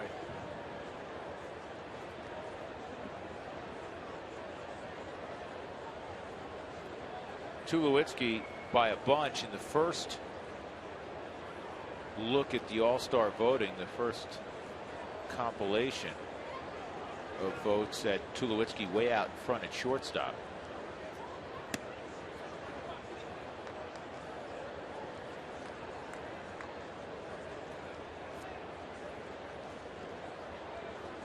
And that one is about as easy as they get, right?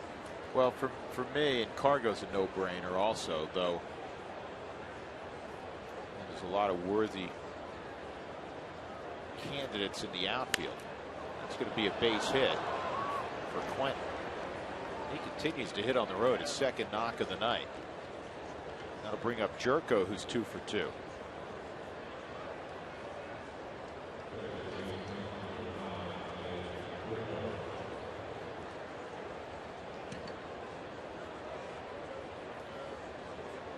You probably got to be a little tougher than the average cat when you walk around. Your name's Jed Jerko, huh? Growing up? I think so, and that's why he's such a good ball player.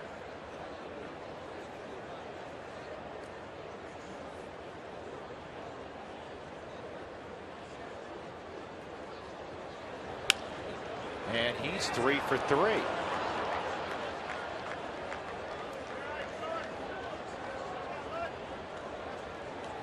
And here comes Kyle Blanks again.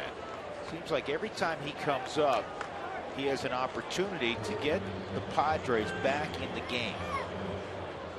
He did in his first at bat in the second inning, a 2-run home run when the Padres were trailing 3-0.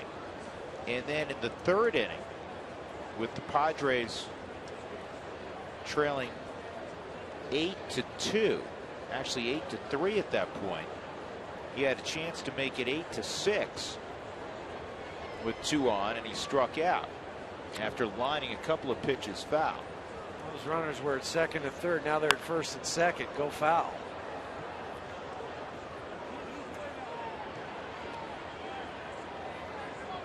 Well, Jorge eventually struck him out on the changeup down.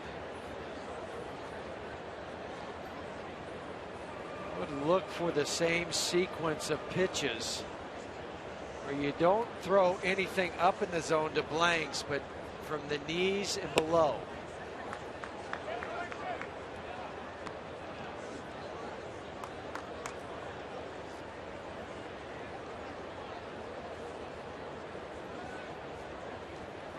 This is the area from here to there that Blanks likes to get the arms extended. Another vote for Dex. Cuddy getting a vote. Away, 2-1.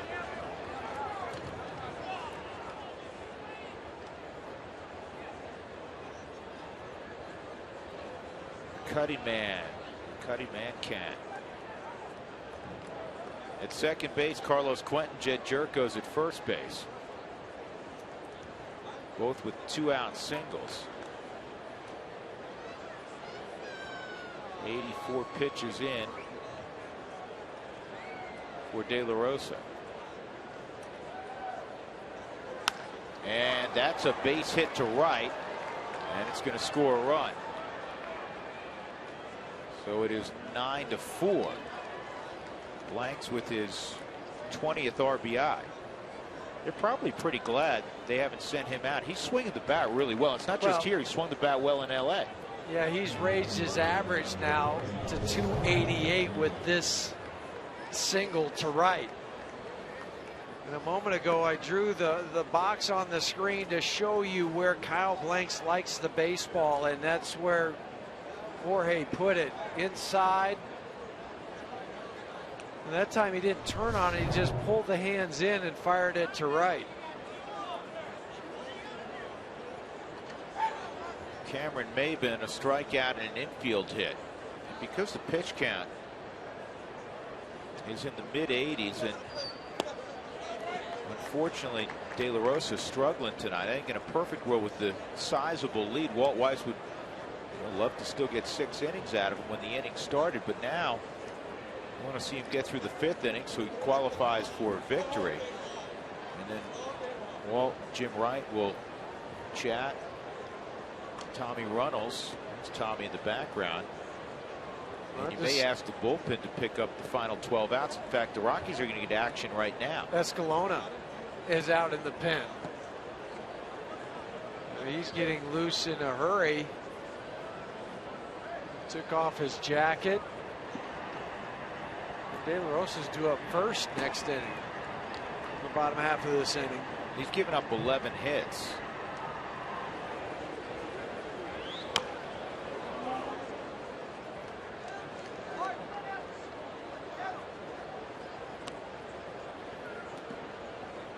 Now they've expanded it to Dex Cartullo.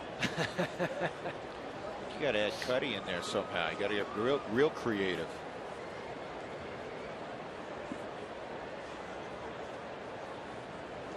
See where Jason Grilli nailed down his 23rd save. That is shocking. I don't think there's any question he'll be an all-star. No.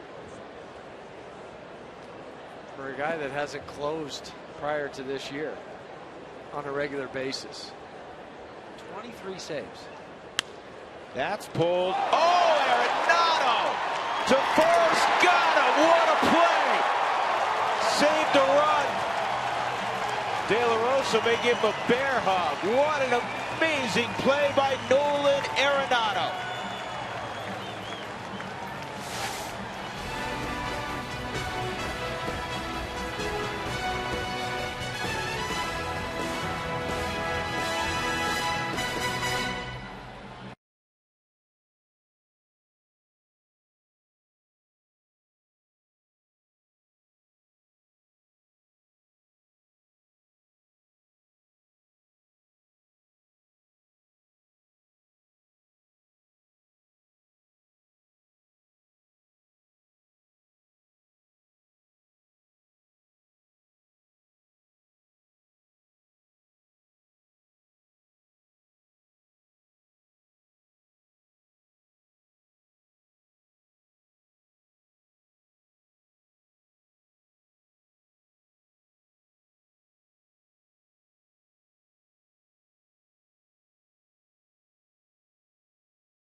Of the fifth inning with Jeff Houston, Jenny Cavnar. I'm Drew Goodman. Here's tonight's injury report. It's brought to you by Connect for Health Colorado. Well, the Nationals are coming in next week. They're going to be without, in all likelihood, two of their biggest names. Steven Strasburg was placed on the 15-day disabled list with a lat issue, strained muscle in his back. And Bryce Harper was scheduled to come off Tuesday, but his left knee not improving. Swelling hasn't gone down, so he's going to see the famed orthopedic surgeon, Dr. James Andrews, to get a second opinion. That's the knee he hurt running into the wall. Jorge De La Rosa will hit for himself here in the fifth inning. That may or may not be an indication of anything. In other words, with a shorter bench, you may have him hit here with the significant lead and still go to the bullpen. Yeah, and that's what I think Walt Weiss will do. You've got a 5-run lead. Escalona is still out in the bullpen. He's getting loose. If he wasn't coming in, he would have shut it down and gone back and sat down. With just 4 guys, you want to save them for later on. Headley throws out De La Rosa. Tyson Ross has retired all 6 batters he has faced since coming on with 1 out in the 3rd inning. Edinson Volquez in 2 1/3 gave up 9 runs, a career most. 11 hits. He walked 2 and struck out 1. 63 pitches. A forgettable outing for Volquez. Hey, thanks for texting in your thoughts tonight during Toyota Talk. We appreciate it. Tracy Ringlesby, if you have any questions, we'll answer. Dexter Fowler's retired. And the way to hook up with the Cowboys, visit the Root Sports Facebook page at facebook.com/RootSportsRM. Eric Young Jr. 0 for 3, though he scored a couple runs.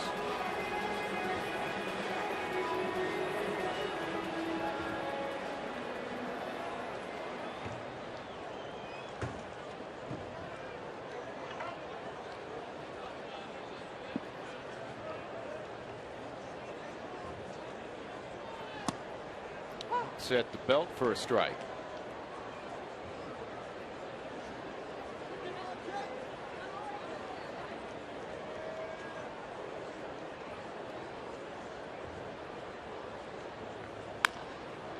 Up the middle, and great move there by the fine fielding shortstop Cabrera. Another 1, 2, 3 inning, 8 in a row set down by Tyson Ross. We'll go to the 6th, 9-3, 9-4.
Colorado with a 5-run lead over the San Diego Padres to head to the top of the 6th. It's Friday, so as you know by now, it's a Fan Friday. Join us on Twitter at @RootSports_RM. That's where you can send your Rockies questions, your baseball questions, your comments, and we'll get to a few of them. We're going to get to one right now.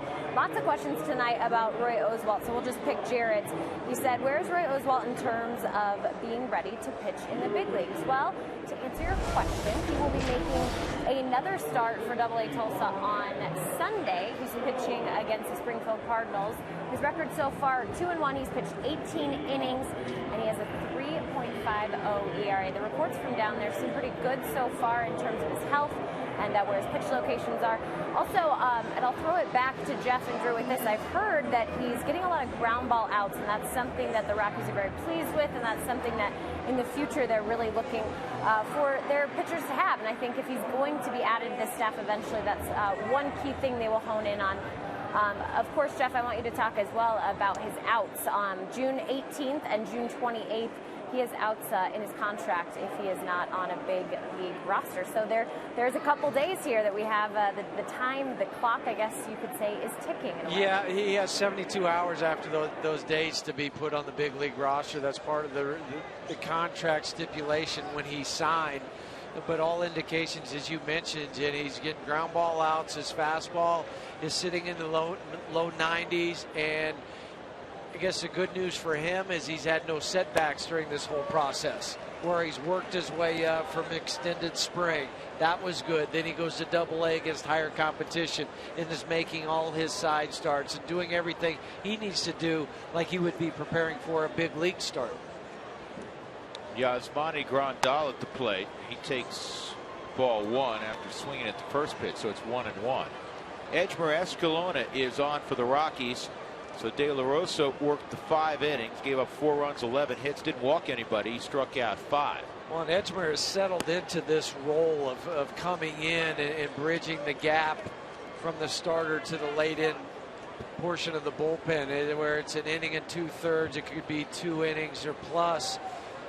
Is come in and fire the hard 3/4 fastball at 94, 95 miles an hour, and then use your slider to complement it.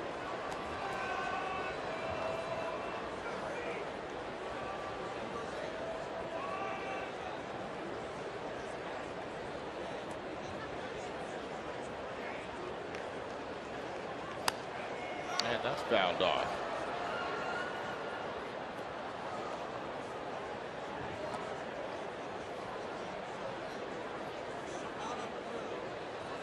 Escalona's given up a run in each of his last 4 outings.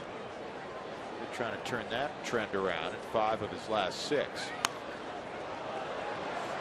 Will Venable has come to the on-deck circle for Tyson Ross. Will started last night. 1 for 5 in the game. Ross did a heck of a job. Faced 8 guys, retired them all. Yeah, that's a base hit to center field.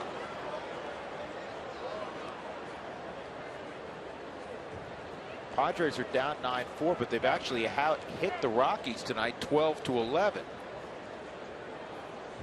Let's answer our AT&T trivia question.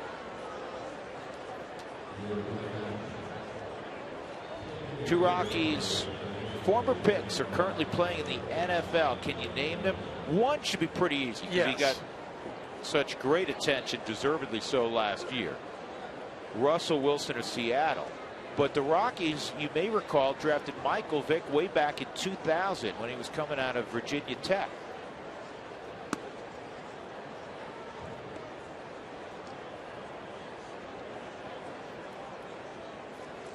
That's why we were kidding Billy Schmidt last night. The Rockies have always liked to draft at least one quarterback.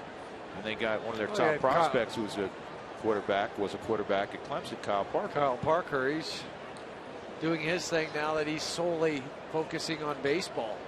He's hitting the long ball in Tulsa. Last I checked, around a 260 average.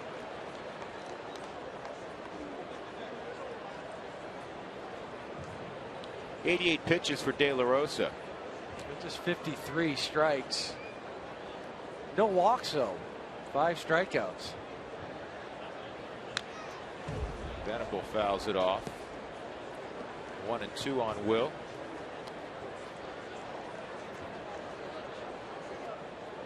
This is so typical of the Padres. You think they're going to be buried in the standings. They started 5-15 this year. They're 23-17 since over their last 40. And I think a lot of it goes back to Bud Black. Nice man who's a tenacious competitor. He is, and the numbers for Bud Black is always hang around early and then make a late push, but he is encouraging. He knows when guys need a pat on the back or maybe a kick in the backside, but he'll do it behind closed doors. It's never out in front of anybody, and those are the managers that players look at and truly respect. Swung on and missed. Escalona strikes out Venable. First out in the 6th inning.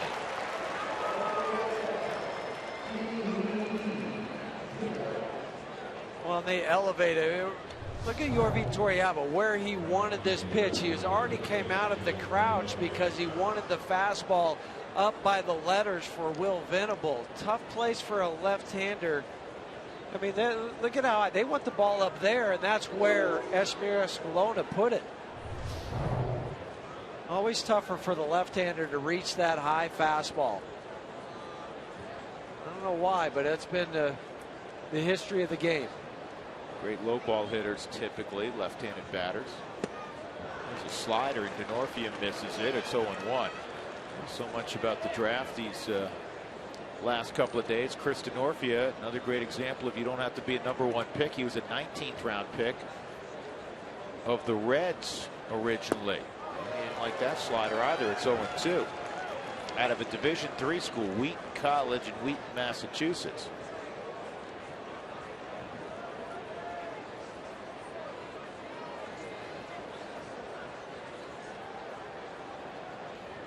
And he got him on 3 sliders.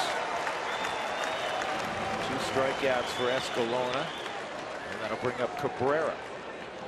Tonight, the Rockies fans got tacos, but the first 10,000 fans on Friday, June 14th, will receive a We Want Tacos t-shirt, courtesy of Taco Bell. Get your tickets today for this game against the Phillies. It's the first 10,000 fans, We Want Tacos t-shirt.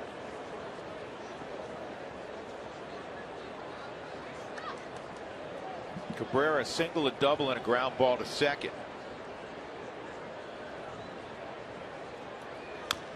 And this is foul.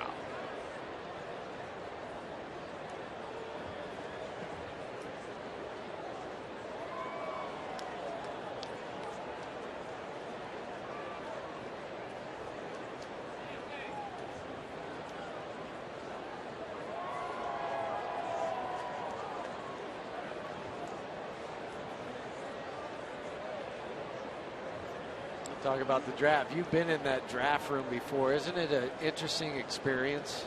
It's fascinating, especially when you get to day 3 and how quickly the names have to come off the board because it's rapid fire. And one of the things that occurs later on in the draft is you want to take care of all your scouts. I mean, these guys put in literally thousands and thousands of miles, the area scouts in their car. And a lot of times it's to go see, this prospect Jeff Houston they hear about, and he's in some small town 300 miles from anywhere, and you go and see him and he gets rained out. Or you go and see him and he gets walked twice and has 1 true at bat. And they didn't take batting practice that day out, in some pasture. Yeah, then you have to rely on other people to help you, and then you might have to drive back to see him again. The names are flying off the board. And so we'll take this guy from here, next pick, and this goes down the list for each club.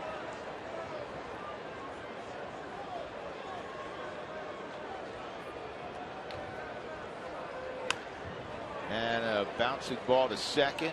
Good pickup by LeMahieu. Escalona gave up the lead single to Grandal. No problem after that. A couple of punch outs in the process. Middle of 6. Rockies leading by 5.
Sports is brought to you by the Honey Smoked Fish Company. Secrets in the fire. It's a ready-to-eat superfood.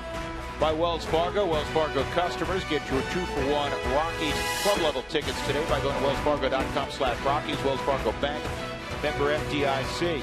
And by CenturyLink, your link to what's next.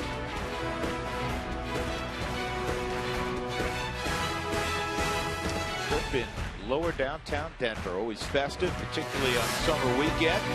Rockies trying to kick off the weekend for all their fans on the right note. They're up 9-4 as they come to bat in the bottom of the 6th inning. It'll be the third pitcher for San Diego tonight. They'll go to one of their two left-handers, Tommy Lane, in his second tour with the Padres this year. And it'll be 3, 4, and 5 for the Rockies. Missouri native, 4th game of the season for Tommy Lane. As you mentioned, recalled from Tucson AAA. Originally back on May 24th and then just recently on Saturday.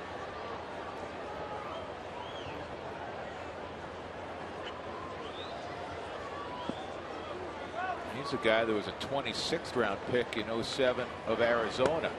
Cargo takes a strike. It's time for the big hit presented by Mako, the company that repairs all kinds of hits.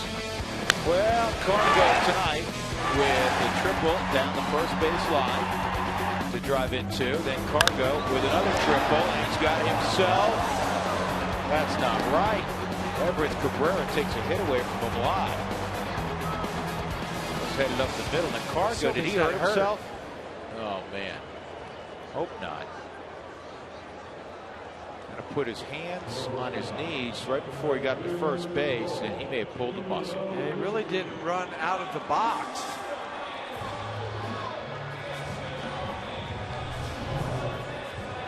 Just look for his reactions to see if we can see anything.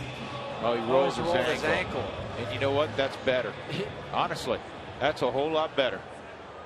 He just slips out from underneath him and rolls over. And those, anybody that's played basketball before has done that. It hurts, and then you hope that after a couple minutes, it just starts to, the achiness starts to go away.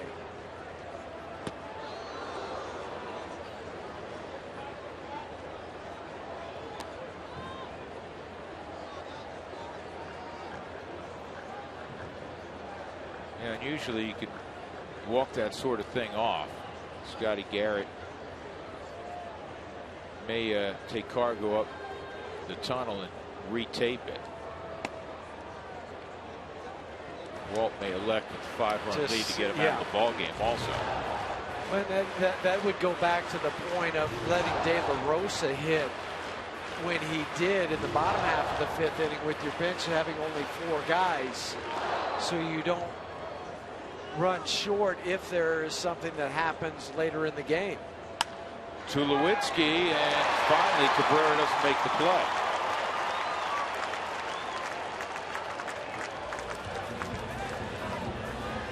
Well, last night the Rockies dynamic duo of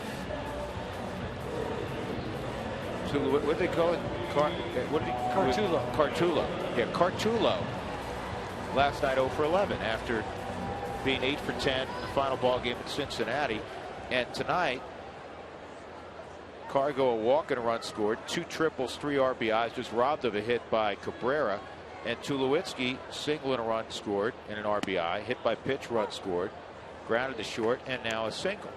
So they have 4 hits between them, 4 for 6. Helton's had a big night. 2 for 3, 3 RBIs, and really, had Carlos Quentin not made a diving catch in right field, Todd be 3 for 3 with 4 RBIs. He had a double taken away from him in the 3rd inning that would have scored Cargo, who was standing at third base. Helton's hit 8 of his last 9, a .357 average. Rob Scahill for the Rockies. Getting loose.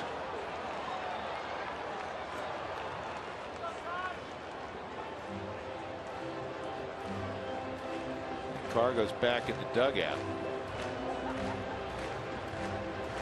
Some baseball players will tape their ankles before every game. I don't go back to Cal Ripken Jr. He had both of those ankles taped every single day. Other guys just didn't like that feeling, and there's not the chance that you'll have somebody step on your ankle like there is in basketball. You just go tape it up and it feels better. Todd Polk says to center field it's going to drop. Well, he's got a 3-hit performance tonight.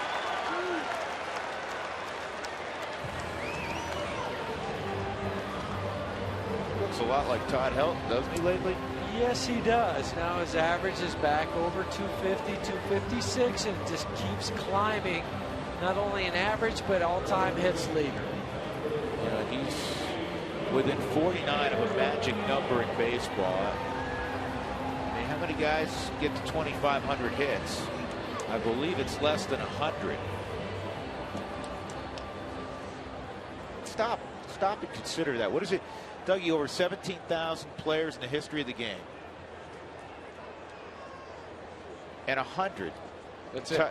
You know, Todd's what, at 100? What was it? 105 now, 106 on the all-time hits list. Right. Are you kidding me? That is a double play ball. Arenado grounds into a 6-4-3. We move to the 7th inning. The Rockies with a 9-4 lead.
Inning at 20th and Blake. Time now for the Coors Light Freeze Cam. Look at this play by Nolan Arenado. Lays out, and Cameron Maben's running. He flies. And he throws the fastball to first to just get Maben. Well done. That was a huge play. That's brought to you by Frost Brewed Coors Light, the world's most refreshing beer. That goes through. It's another run for the Possibly Padres. Two. Maybe two, you're right.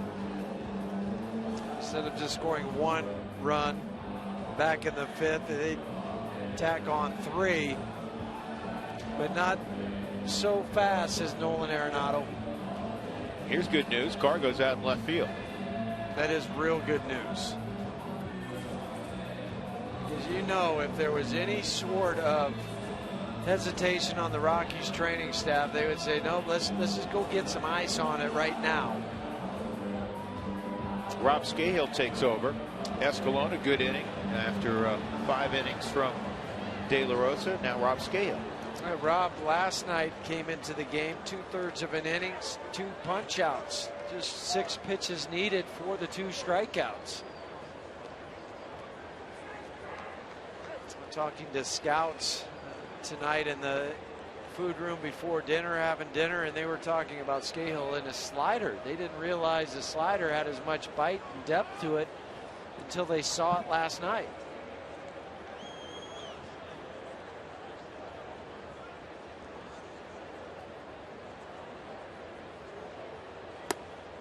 Mentioned I was in Cooperstown, and we chatted about it yesterday a little bit, and got to visit with Jeff Idelson, who's the president of the Hall of Fame, and one of the great keepers of the game of baseball. And look at it. And Chase Headley takes one on the shoulder, and he'll go to first base. You know what? Got him a little lower than the shoulder. So Headley to first base with nobody out, and continued the point. Jeff was talking to some of the young kids about the fact that, you know, more than 18 or right around 18,000 players in the history of the game, and the draft was coming up, and of the 1,500 that would get drafted out of the more than 3 million that play high school baseball, 10% of those guys will get to the big leagues, and then just, well, I think it was 2 or 3% of those guys will get to the Hall of Fame. Out of all the people that have ever played, and you know, that's not just in the United States, all the other players in the game that are not part of the draft.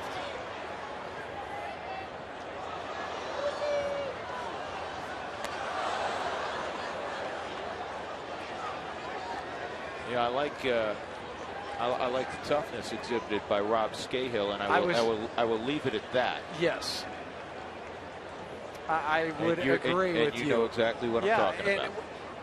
But to further that, I like that Ed Hickox did not issue a warning after that first one. That's somewhat old school. Let it happen and play out on the field, and then after it's said and done, you protect your star player, you earn respect in the locker room from your teammates, and Ed let it play out. And you hit one of, this is a high fly ball to pretty deep left field. It's got a chance to get out, and it will. A one-handed home run by Carlos Quentin, and now it's 9-6.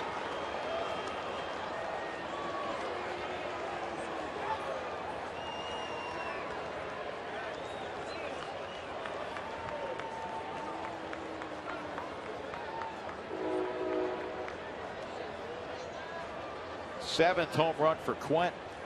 Third hit tonight. See if this was a slider. It was. It's a backed up slider at 84 miles an hour, because Quentin, as you mentioned, Drew, just almost one-handed. Not the swing of a Todd Frazier, who threw the bat at it last year in Cincinnati to hit it out, but that one did not have all of Carlos Quentin's power behind it.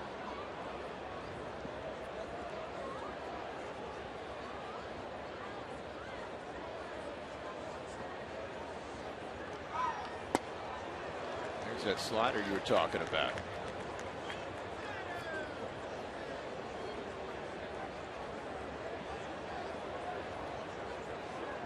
So after the hit by pitch, a 2-run home run, it's 9-6. 13 hits for each club. Another footnote on the Hall of Fame conversation. Todd closing in on 2,500 hits in his career. 95 players in the history of the game have produced 2,500 hits. 3-1. Of those 95, 63, 2/3, are in the Hall of Fame. Only 3 are active right now. Ichiro, A-Rod, and Jeter, and they're all Yankees. The only one who's truly active is Ichiro, 3 and 2. 10 are not eligible yet of the 32 that have not been enshrined. So it's really a smaller number. 2,500's, you know, 3,000's always been the magic number. 2,500 is not far from being close to a magic number. And for Todd, when you throw in 350 home runs and close to 600 doubles, look out, this one's gone also. It's 9-7 as Jerko hits it out. He's 4 for 4, and this is a whole new ball game now. So Rob Scahill has come on, and a purpose pitch and 2 big swings, and the Padres are right back in this ball game, just down by 2. This ball got out in a hurry. Another slider from Rob that was just too much of the plate. And Jed Jerko drops the backside, opens the hips up, and hits it deep into the stands.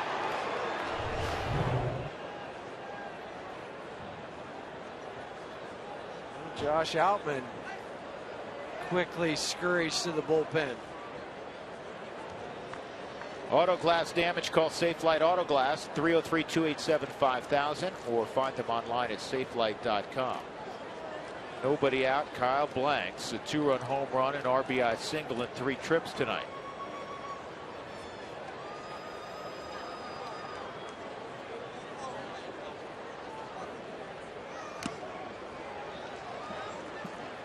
Rockies got their 9 runs in the first 3 innings. They have not added on since then. This is the second time the Padres have hit back-to-back home runs this year. Jerko, by the way, didn't hit a home run in April. He's got 8 since May the 1st. 4 hits tonight. A .290 batting average.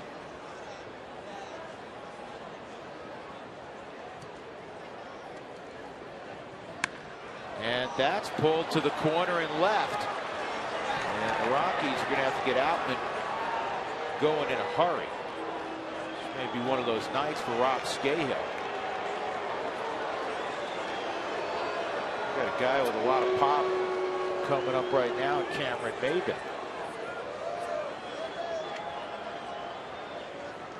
Josh has been in the role now out in the bullpen, so he knows how many pitches he needs to get loose. He's got to be real close. He's going to have another 8 when he gets out to the hill. So I'm sure he's ready. And then Yorby Torrealba buying time, talking to Scahill for a few extra pitches. Bo's getting on the phone, and Troy will come in. Smart move from Troy. After Torrealba goes to the hill. And how awkward are those conversations? They're bad, but they're needed. It's hard to go to the pitcher. He knows why you've come to the mound, but you have to do it, and that bought Josh 5 more pitches.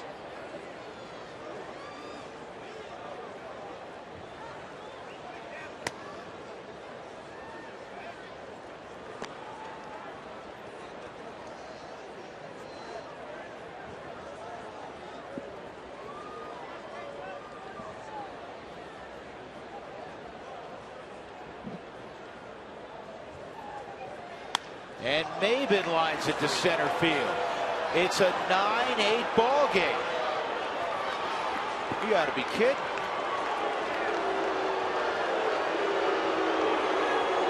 There's nobody out. Scahill will give up 4 runs without recording an out. And Walt Weiss hasn't emerged from the dugout yet, but he's about to.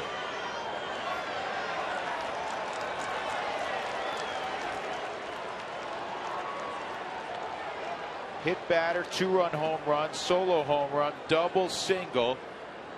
And what happened to a 9-3 lead? It's all gone with the exception of 1 run.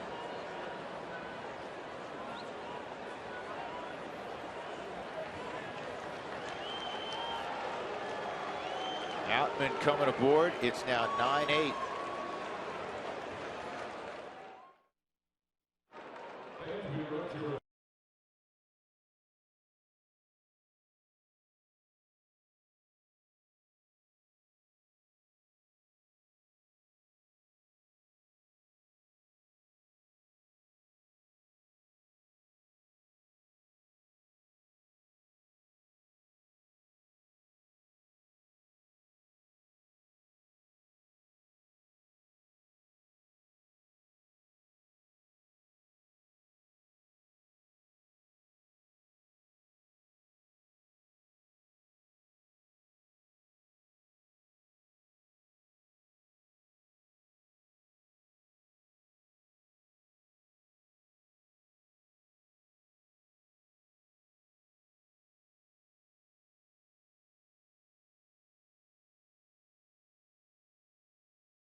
Tune in tonight after the game for Rockies Real Time. This week, current and former Rockies players and coaches take you on a walk down memory lane to relive some of their favorite moments in 20 years of Rockies baseball in the Mile High City.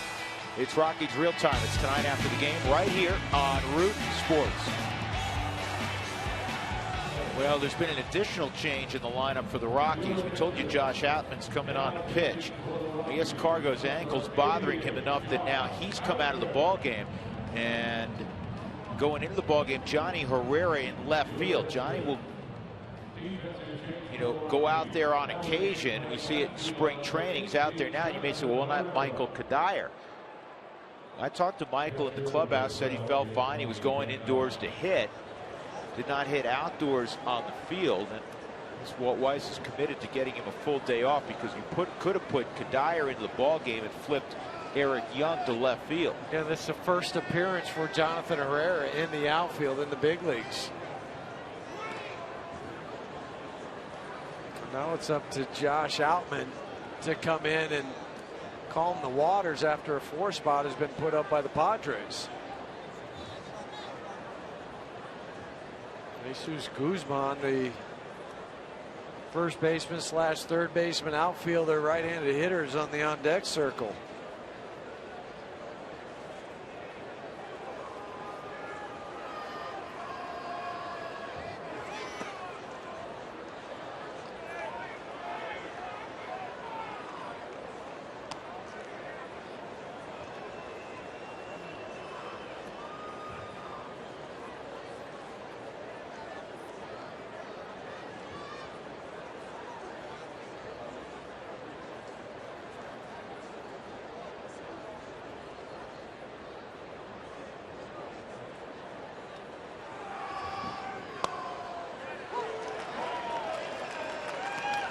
Brad Boxberger for the Padres recorded a save last night.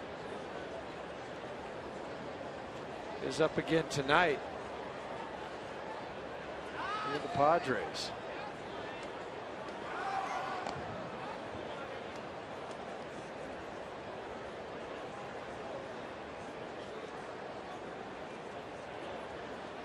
Two and one on Grandal.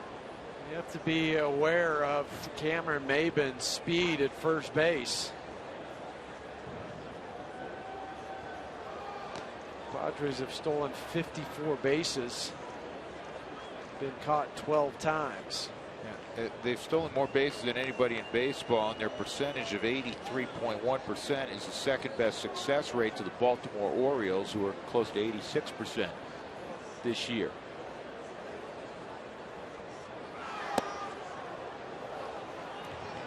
Three and one.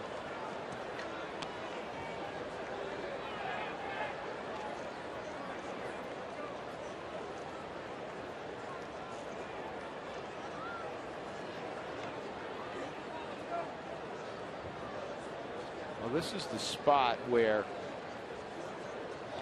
the effect of having Betancourt down has affected the Rockies bullpen, in that you could use, say, Belisle here in the 7th, with the game having tightened up considerably, and then Brothers in the 8th, Betancourt in the 9th. Instead, you're now asking guys to assume a different role. In this case, it's Outman. You're asking him to get 3 outs in a setup role, and he's been more of a hybrid long inning middle relief guy, and he just walked Grandal, and now Maybin, who can fly, is at second base representing the tying run. The Rockies pitching is struggled here, to say the least, in the 7th. Rob Scahill faced 5 batters, did not record an out. Go back to Carlos Gonzalez. We mentioned his ankle. He rolled it over. He stayed in the ball game the last half inning. You know that Carlos is hurting when he has trouble just getting to the baseball, because he's been superhuman out in left field, chasing down balls, making strong throws, diving. He tried to gut it out, just couldn't keep going. Kadire looking on in the dugout.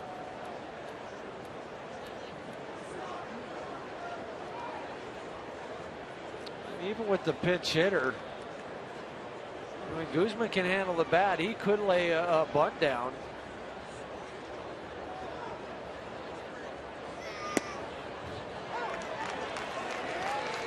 Another thing to keep in mind as the chess game has begun. Luke Gregerson, who if you had to pick one all-star for the Padres, you know, they may only get one. It'd probably be Gregerson. Gregerson pitched 2 innings yesterday. Yeah, Bud said before the ball game he would like to stay away from Luke with those 2 innings. He threw 24 pitches, but it's the 2 innings, and he's had a lot of work lately. So their bullpen has been short.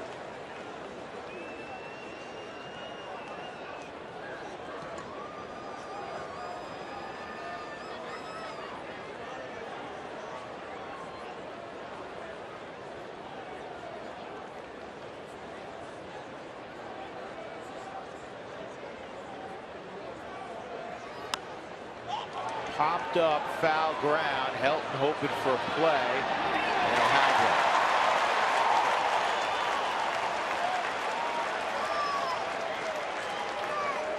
one. First out of the 7th inning.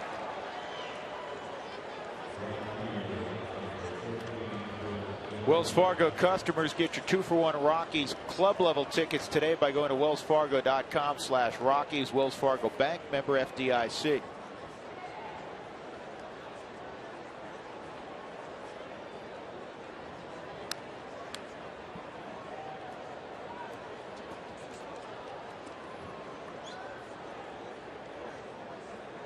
Chris Denorfia, 8th man to hit in the 7th inning for the Padres. He's 0 for 4 tonight. Maben the tying run at second base. Denorfia runs well, tough to double. Padres 3 for 8 with runners in scoring position. And if Cameron Maben takes off for third, Torrealba will throw to second base. He won't try to get the lead runner. He'll throw behind if Grandal takes off on the back end of a double steal. Denorfia 301 against left-handed pitching this year. Last year he hit 337 against southpaws.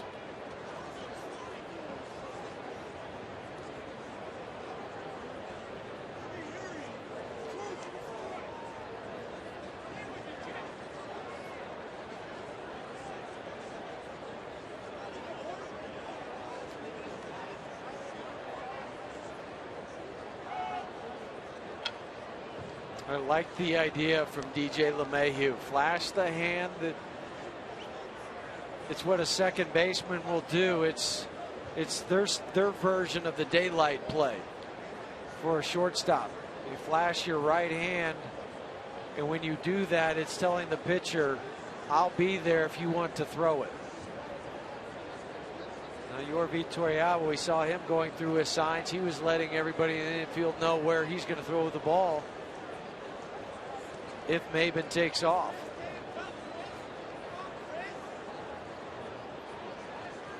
There goes the runner, and he'll steal third easily. Grandal did not try to advance. Maben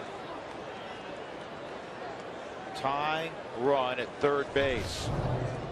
The best time to steal if you're a guy at second base is after they've run the daylight or the flash play. Cameron Maben picked that up.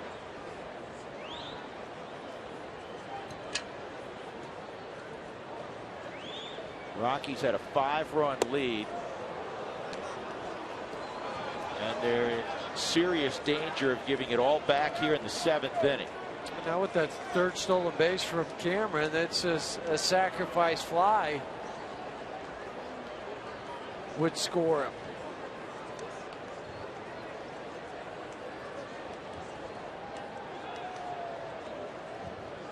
Two-1. And Outman falling behind again, 3-1. Cabrera's on deck. Rockies do not have anybody up in their bullpen. Well, the other thing to remember is Jonathan Herrera out in left field is making his first career appearance.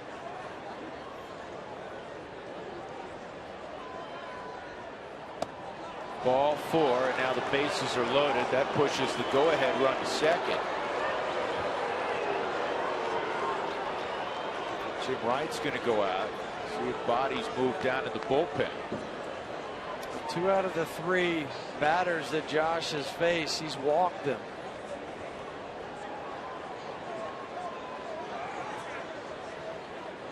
A tough guy to double up in Everett Cabrera.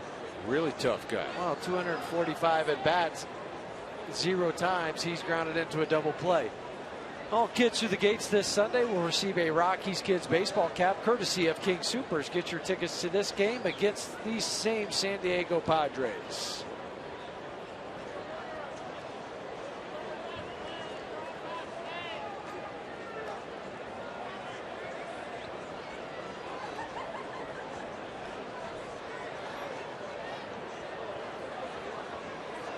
Rockies have been out in the field about a half hour.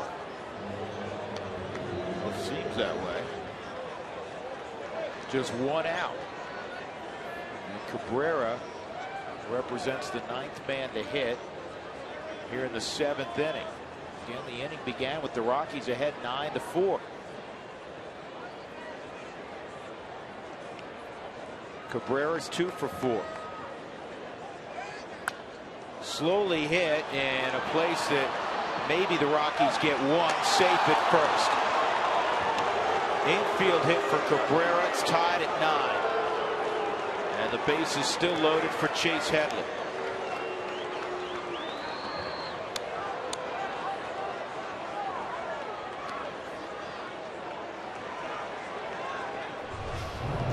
Right off the end of the bat for Cabrera. I mean, DJ LeMahieu comes in, charges, flips to first, but the speed of Cabrera legs out the infield single. It's still just 1 out. Amazing. Chase Headley began the inning. He was hit by a pitch. It looked like a purpose pitch, to be frank, from Rob Scahill with a 5-run lead because Tulowitzki was hit earlier in the game on a purpose pitch from Edinson Volquez, who lasted only 2 1/3. You didn't think at the time that would make much of a difference, except the guy behind him, Quentin, hit a 2-run home run. Jerko hit a home run. Double, single. Scahill was gone. And now Outman is recorded just 1 out. He's walked 2 and given up the infield hit. 5 runs will be charged to Scahill. Faced 5 hitters and all 5 scored. Didn't record an out. That's that goes under the category of forgettable outings.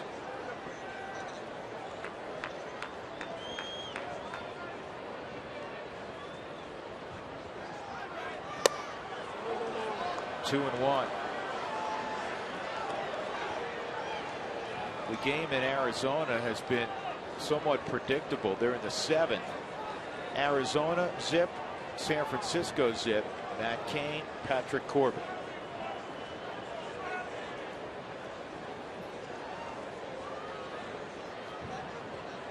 Outman needs a double play in the worst way. Slider at the top of the zone. Chase Headley didn't agree with the call, but it caught the top of the forward strike zone. Wilt Lopez is throwing for the Rockies. Chase Headley gave up on it. Was it up? Yorvi Torrealba caught it at the mask and framed it where he had the glove on top of the ball. 2 and 2. Outman needs to get the ball down. Strikes him out on a slide. 2 outs.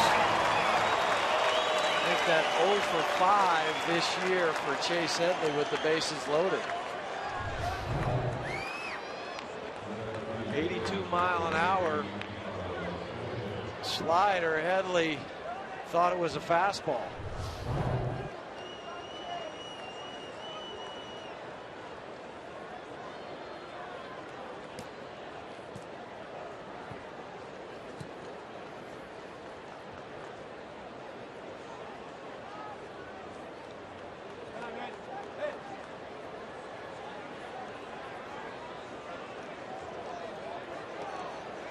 And now with Quentin coming up, Walt Weiss wants the right-hander Lopez.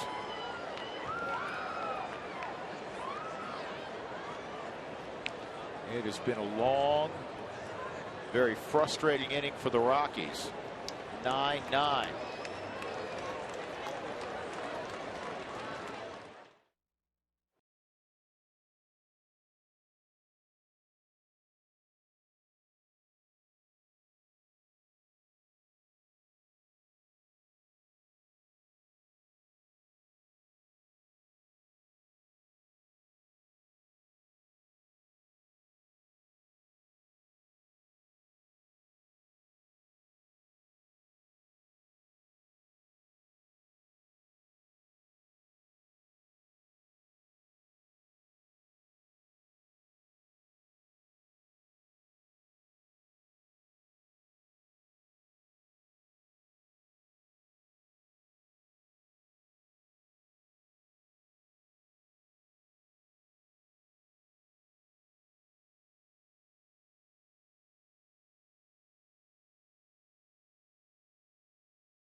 Or RM to find out how you and a friend can win complimentary passes to the All-Star Bowling Bash on June 13th, featuring Dexter Fowler and Eric Young. For more information and to get tickets to the event, please call 888-714-0755. 2 outs. The base is loaded.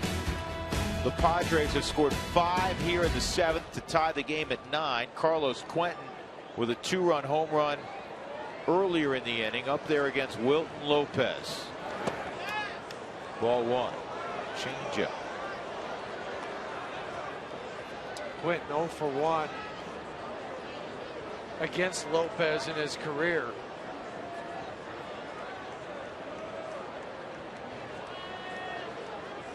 Fielders, if it's on the ground, you have to try to knock it down if it's out of your reach. Pulled to third. Arenado has done it again. Got to get the out at first, and he will. Arenado has taken 3 runs at least from the Padres tonight. And Wilton Lopez waiting on the field to thank him. He has kept this game tied.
Cold soft drink or sweet tea any size for just $1. I'm loving it. Carlos Gonzalez with a triple to drive in 2 runs early in the game. Todd Helton, a 2-run double and then a single there to drive in his 3rd run. Nolan Arenado chipped in a single and an RBI. The Rockies were rolling. They were up 9-3, 9-4 when the Padres came up at the 7th, and Rob Scahill had a rough bat and didn't retire anybody. 2-run home run, Carlos Quentin. Jed Jerko hit one 2/3 of the way up in left field, and Cameron Maybin lined a single to center field. And then this infield hit would tie up the game. Maybin came down as Everett Cabrera was saved at first. And again, if not for that great play, second great defensive play of the ball game by Nolan Arenado, the Padres would be leading. So here at the bottom of the 7th, the Rockies have to get something going again offensively. All 9 runs came in the first 3 innings. Brad Boxberger's on now for the Padres. They did a double switch. Headley's come out. Amarista is in the ball game at 3rd base. DJ LeMahieu will lead it off against Boxberger. Here's Alexi. And it shows you that Bud Black needs some length out of Boxberger, because he's taking your number 3 place hitter in the lineup out. And Chase Headley, Brad Boxberger, in 4 games, 0-1 and 476 last night. An inning, had a walk and also a strikeout, but was erratic with the fastball, so he went to more of the changeups. Came in and got his first save of the season. And that's a base hit to right for DJ LeMahieu. Well, let's go back to center field. We haven't been able to visit with Jenny for a while because of the fireworks. Jenny, how you doing? Good, thanks, sir. We just wanted to thank all the fans for tweeting in on this Fan Friday. You can always tweet us at @RootSports_RM, and it's always fun to interact with you. Drew, Huey, love to interact with you. I'm a little disappointed I don't see any popcorn. We sent, are you serious? We sent that out there. Did that get intercepted in the last inning somewhere? Okay. It may have. Yeah, we'll check with our runners on that one. No, thanks as always, though. We appreciate it. We'll see you again next Friday for another good Fan Friday. Thanks, Jenny. Thank you, Jenny. Yorvi Torrealba gets the bunt down, and Boxberger, who had the save last night, will flip it to Kyle Blanks. 1-3 on the sac bunt by Torrealba.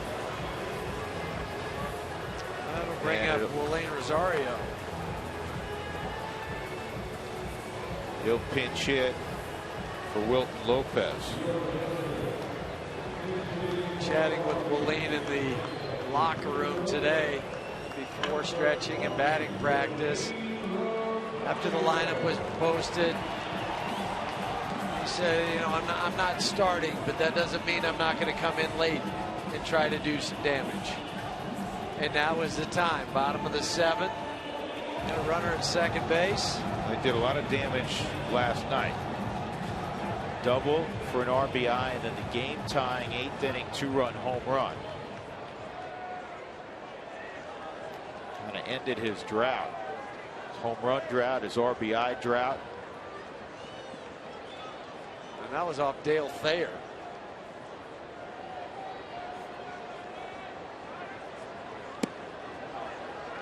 Here's the big fly late last night.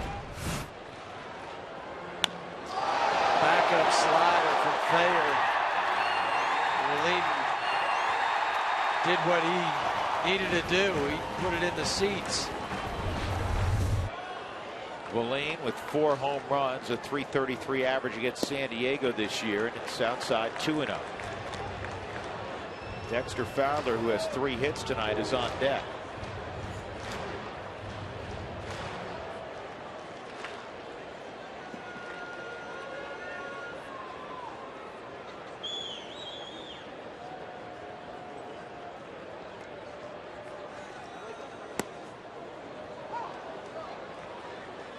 LeMahieu's a very good athlete at second base. Not a flyer, but plenty enough speed to score on most singles. But what he gets is good secondary leads, whereas momentum is going in towards third base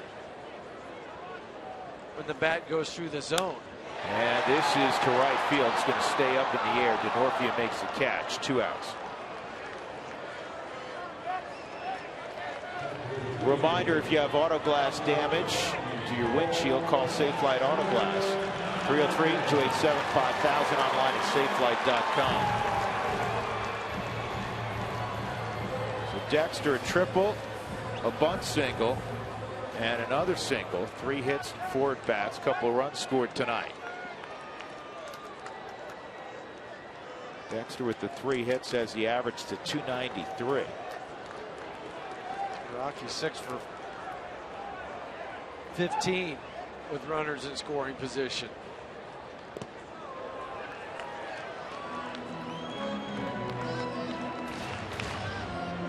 DJ LeMahieu at second base, dancing around trying to distract Boxberger.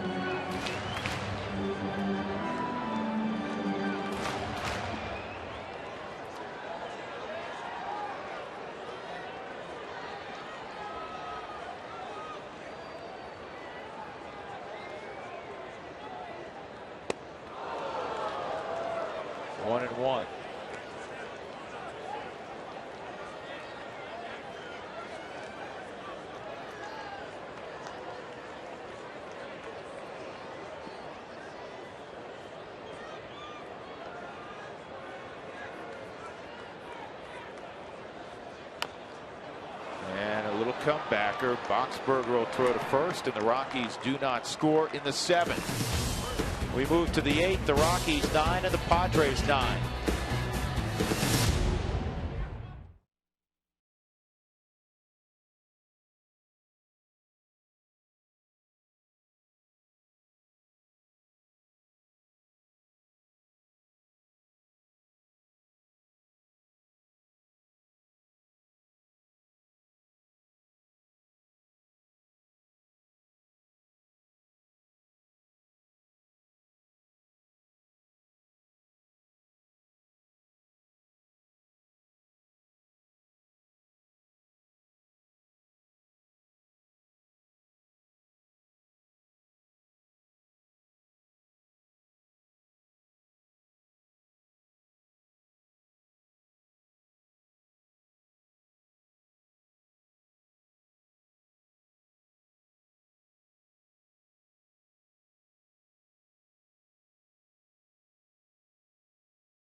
The top of the 8th inning, Matt Belisle's on for the Rockies. What's next is brought to you by CenturyLink.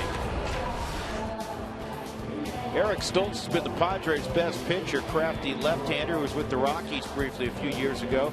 He'll get his 13th start tomorrow, and it looks like, though it's not official, Jeff Francis will get the start for the Rockies in place of Tyler Chatwood, who did throw a little bit today, and hopefully is not far from returning to the rotation. Tyler said his arm is feeling better. Just gave me a thumbs up today when I asked him, how's that feeling? He says it's good. It's good news, and good news for the Rockies. Matt Belisle out on the hill, 29 games this season, .99 whip.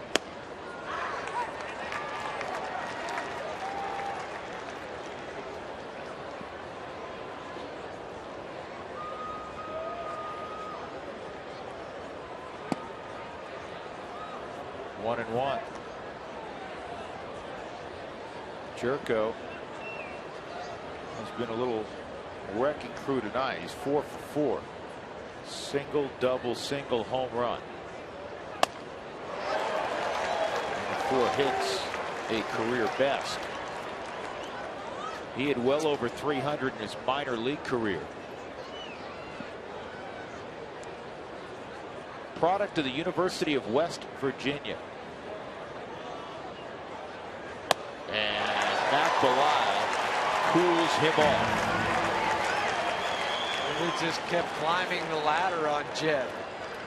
Started him out fastball away and then crept higher and higher.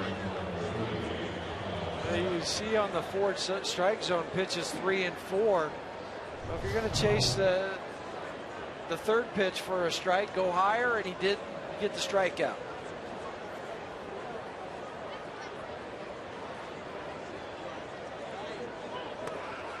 And Kyle blanks 0-1.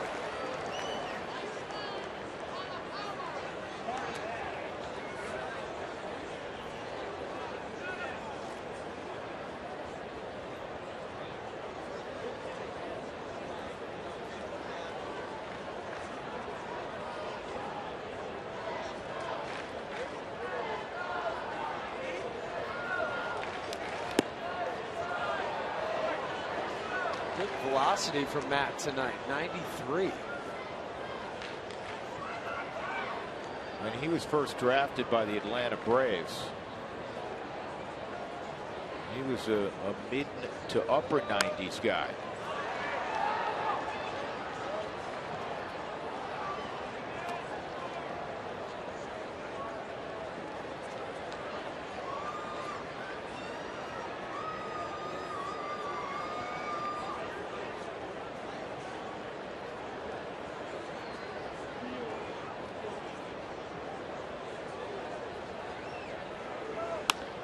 Center field, Dexter coming, and he'll make the catch.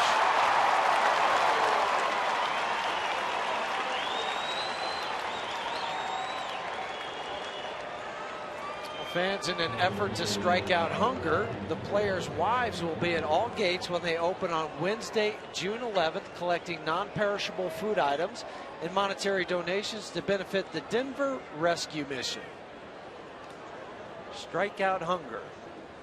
June 12th against the National.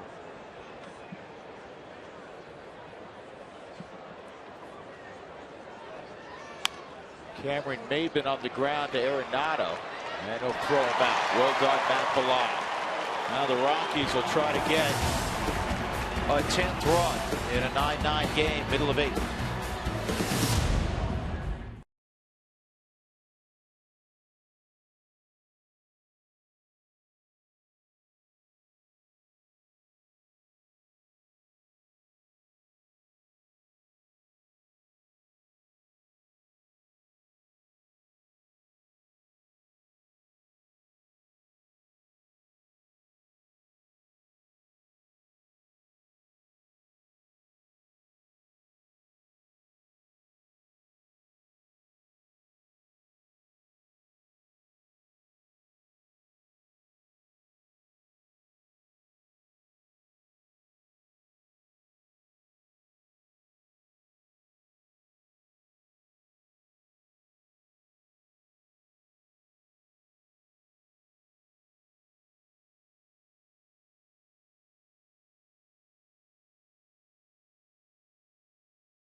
Young will lead it off.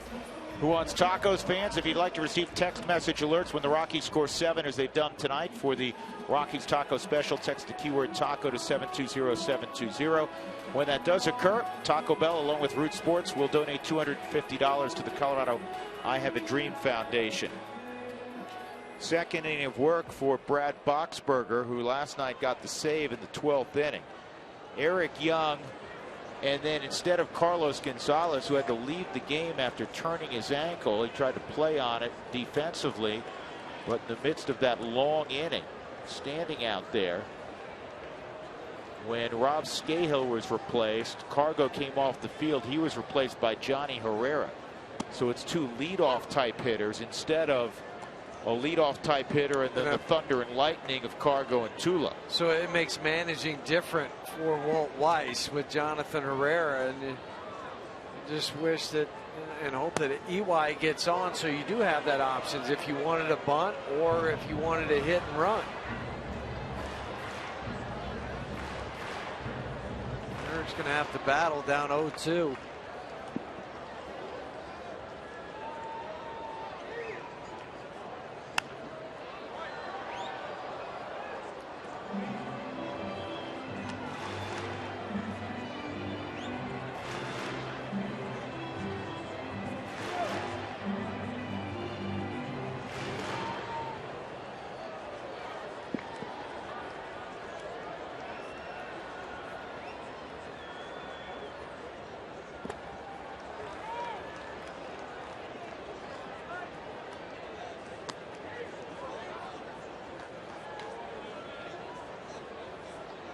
$30,477 in the ballpark tonight.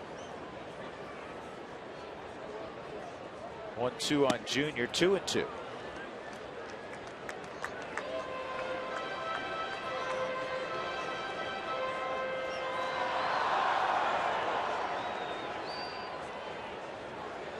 Rockies got off to a great start. They were up 3-0 after 1, 8-2 after 2, and 9-3 after 3. He gave up 5 in the 7th inning, and now Herrera with 1 out. Boxberger went to the changeup. 2-2 count to Eric. That's almost his go-to pitch. Rex Brothers, the closer now for the Rockies, getting loose here in the bottom of the 8th inning.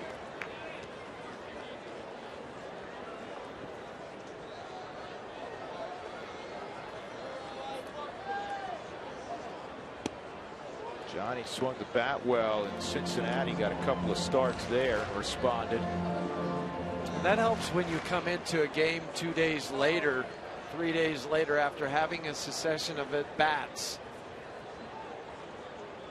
Because this isn't a bat much like a pinch hitter. I know you play defense for a couple innings, but you're going to the plate for the first time in the 8th inning.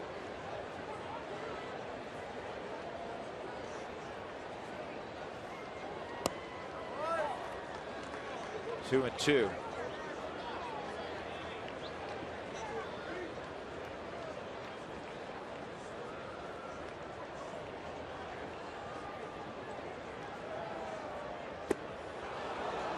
And 2 outs.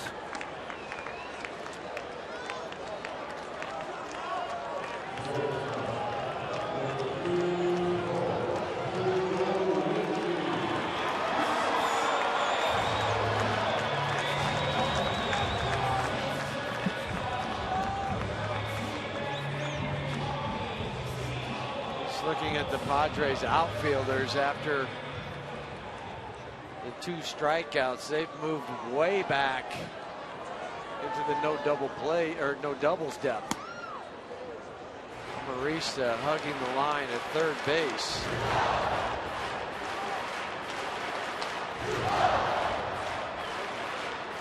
Supposed to be a step and a dive for a third baseman.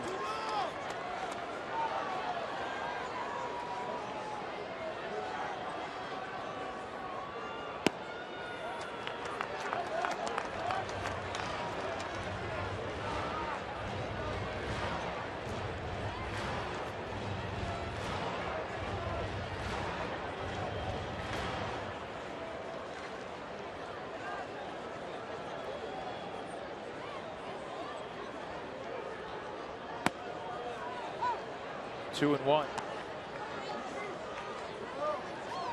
Last night, Troy walked off Boxberger in the 12th inning.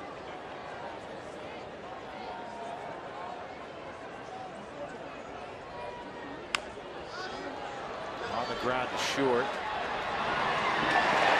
And Tulowitzki with an infield hit.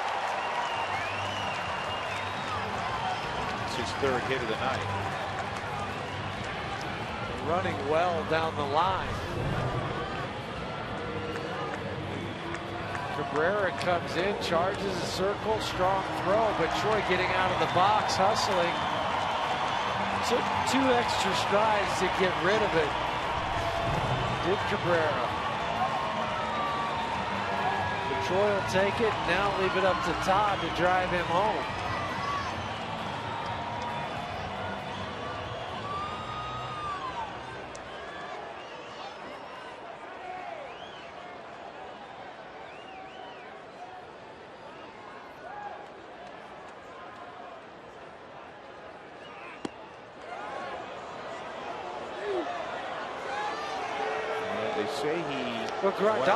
But Grandal was asking for help, and Ed Hickox called it without even asking for any help from Jeff Nelson.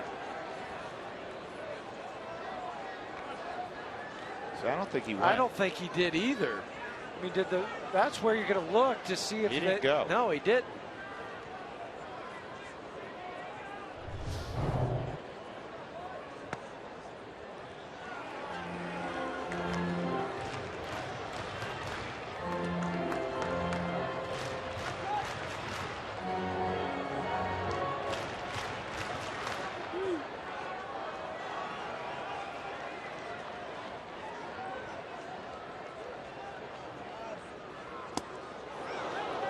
Melton with a home run hack. It's 1-2.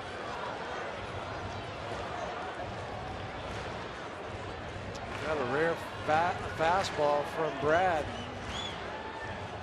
His changeup is a circle change he throws to left-handers, where he'll start it on the outer third to try to work it out of the zone. He's looking to throw it down into this area. Came in again with a fastball. You don't see guys back-to-back fastballs inside to Todd very often. Giants got a run in the 8th against Patrick Corbin. They lead 1-0 down in Phoenix. Arizona leading the division. Giants and Rockies tied, 2.5 back. And that's to center field. Could drop. And a basket catch by Cameron Maben to end the 8th inning. Nice catch by Maben. So we'll go to the 9th, still tied at 9.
By Southwest Airlines. Find our fares online only at southwest.com.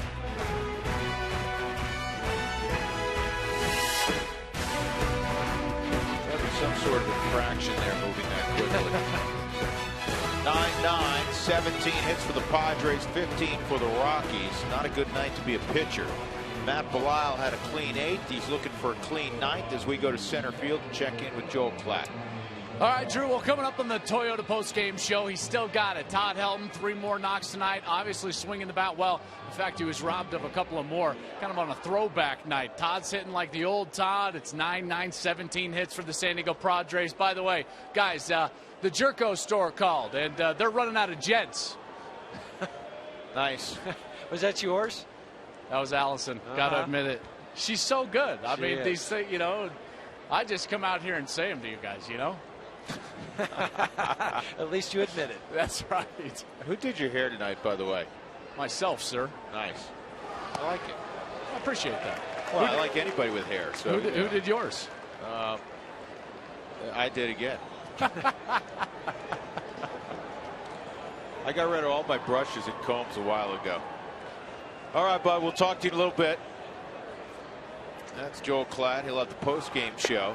The Rockies tied at 9 in the 9th inning. Yasmani Grandal with a 1-1 count. Second inning of work again for Matt Belisle. He had a 1-2-3 8th inning.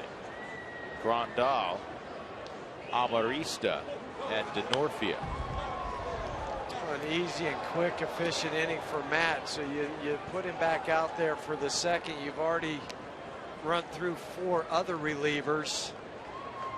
You still have your closer left in Rex Brothers.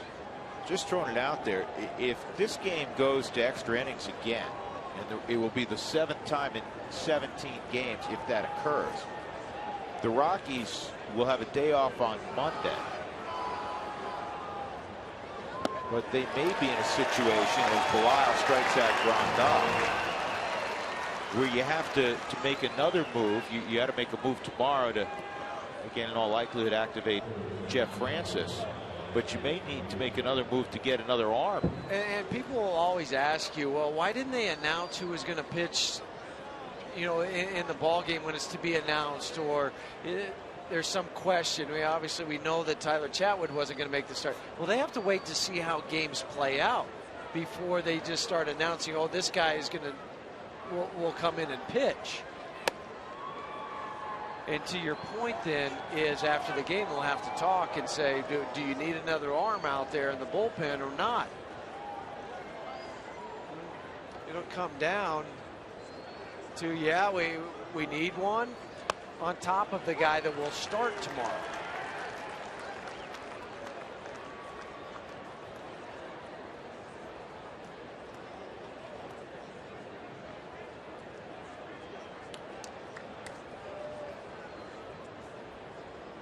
One and one on Amarista. Right at Dexter Fowler, 2 outs.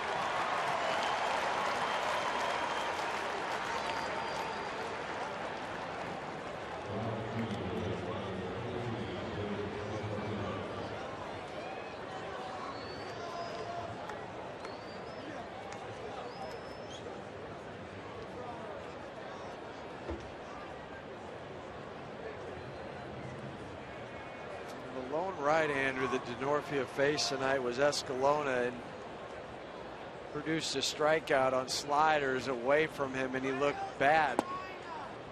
And that's why they go back to the slider first pitch.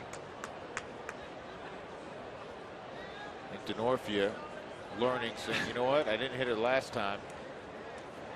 I'm not going to swing at that one. Gets the fastball for a strike.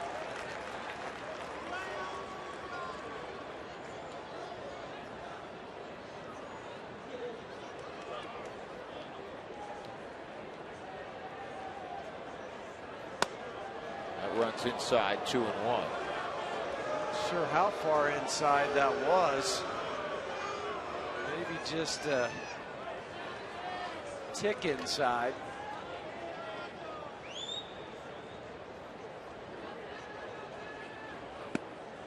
Two and two. Now start the slider in that same spot as the 4th pitch on the 4th strike zone, and make it a slider that ends up out of the zone. We'll have the strikeout. Ground ball to short. Tulo gets there. Double clutch throw, and Belisle retires all 6 he faces. So we go to the bottom of the 9th inning. The Rockies looking for one. Arenado, LeMahieu, Yorvin, Torrealba.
They're blowing a 6-run lead, 2 6-run leads. They're ready for a 9th inning rally.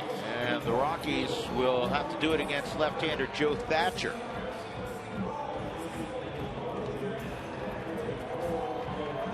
Nolan Arenado, DJ LeMahieu, and Yorvin Torrealba. For Joe Thatcher, right-handers 273 batting average against it. Joe in his career has primarily been a left-handed specialist where he would come in and get the tough left-handers out. This time he's going to be asked to do a little bit more. 20 appearances, just 17 innings. Mark Kotsay comes into right field for DeNorfia, the double switch. Thatcher will go into DeNorfia's spot at the top of the lineup, and Kotsay in the number 3 spot. It was formerly held by the pitcher Brad Boxberger.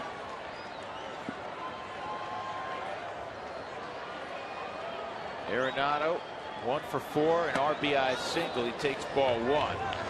RBI single came back in the 2nd inning. The Rockies had not scored since the 3rd inning. A lot of room in the outfield. You just look out there. There's green for days.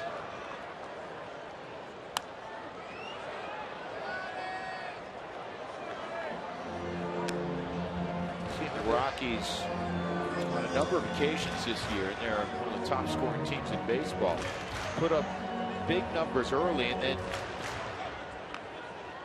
put up a bunch of bagels, not continue to add on. This ball hit high and deep left field. Did he do it? You bet! Nolan Arenado, a walk-off 9th inning home run, and the Rockies win it 10-9. He saved 3 on defense, and he just won it with his bat.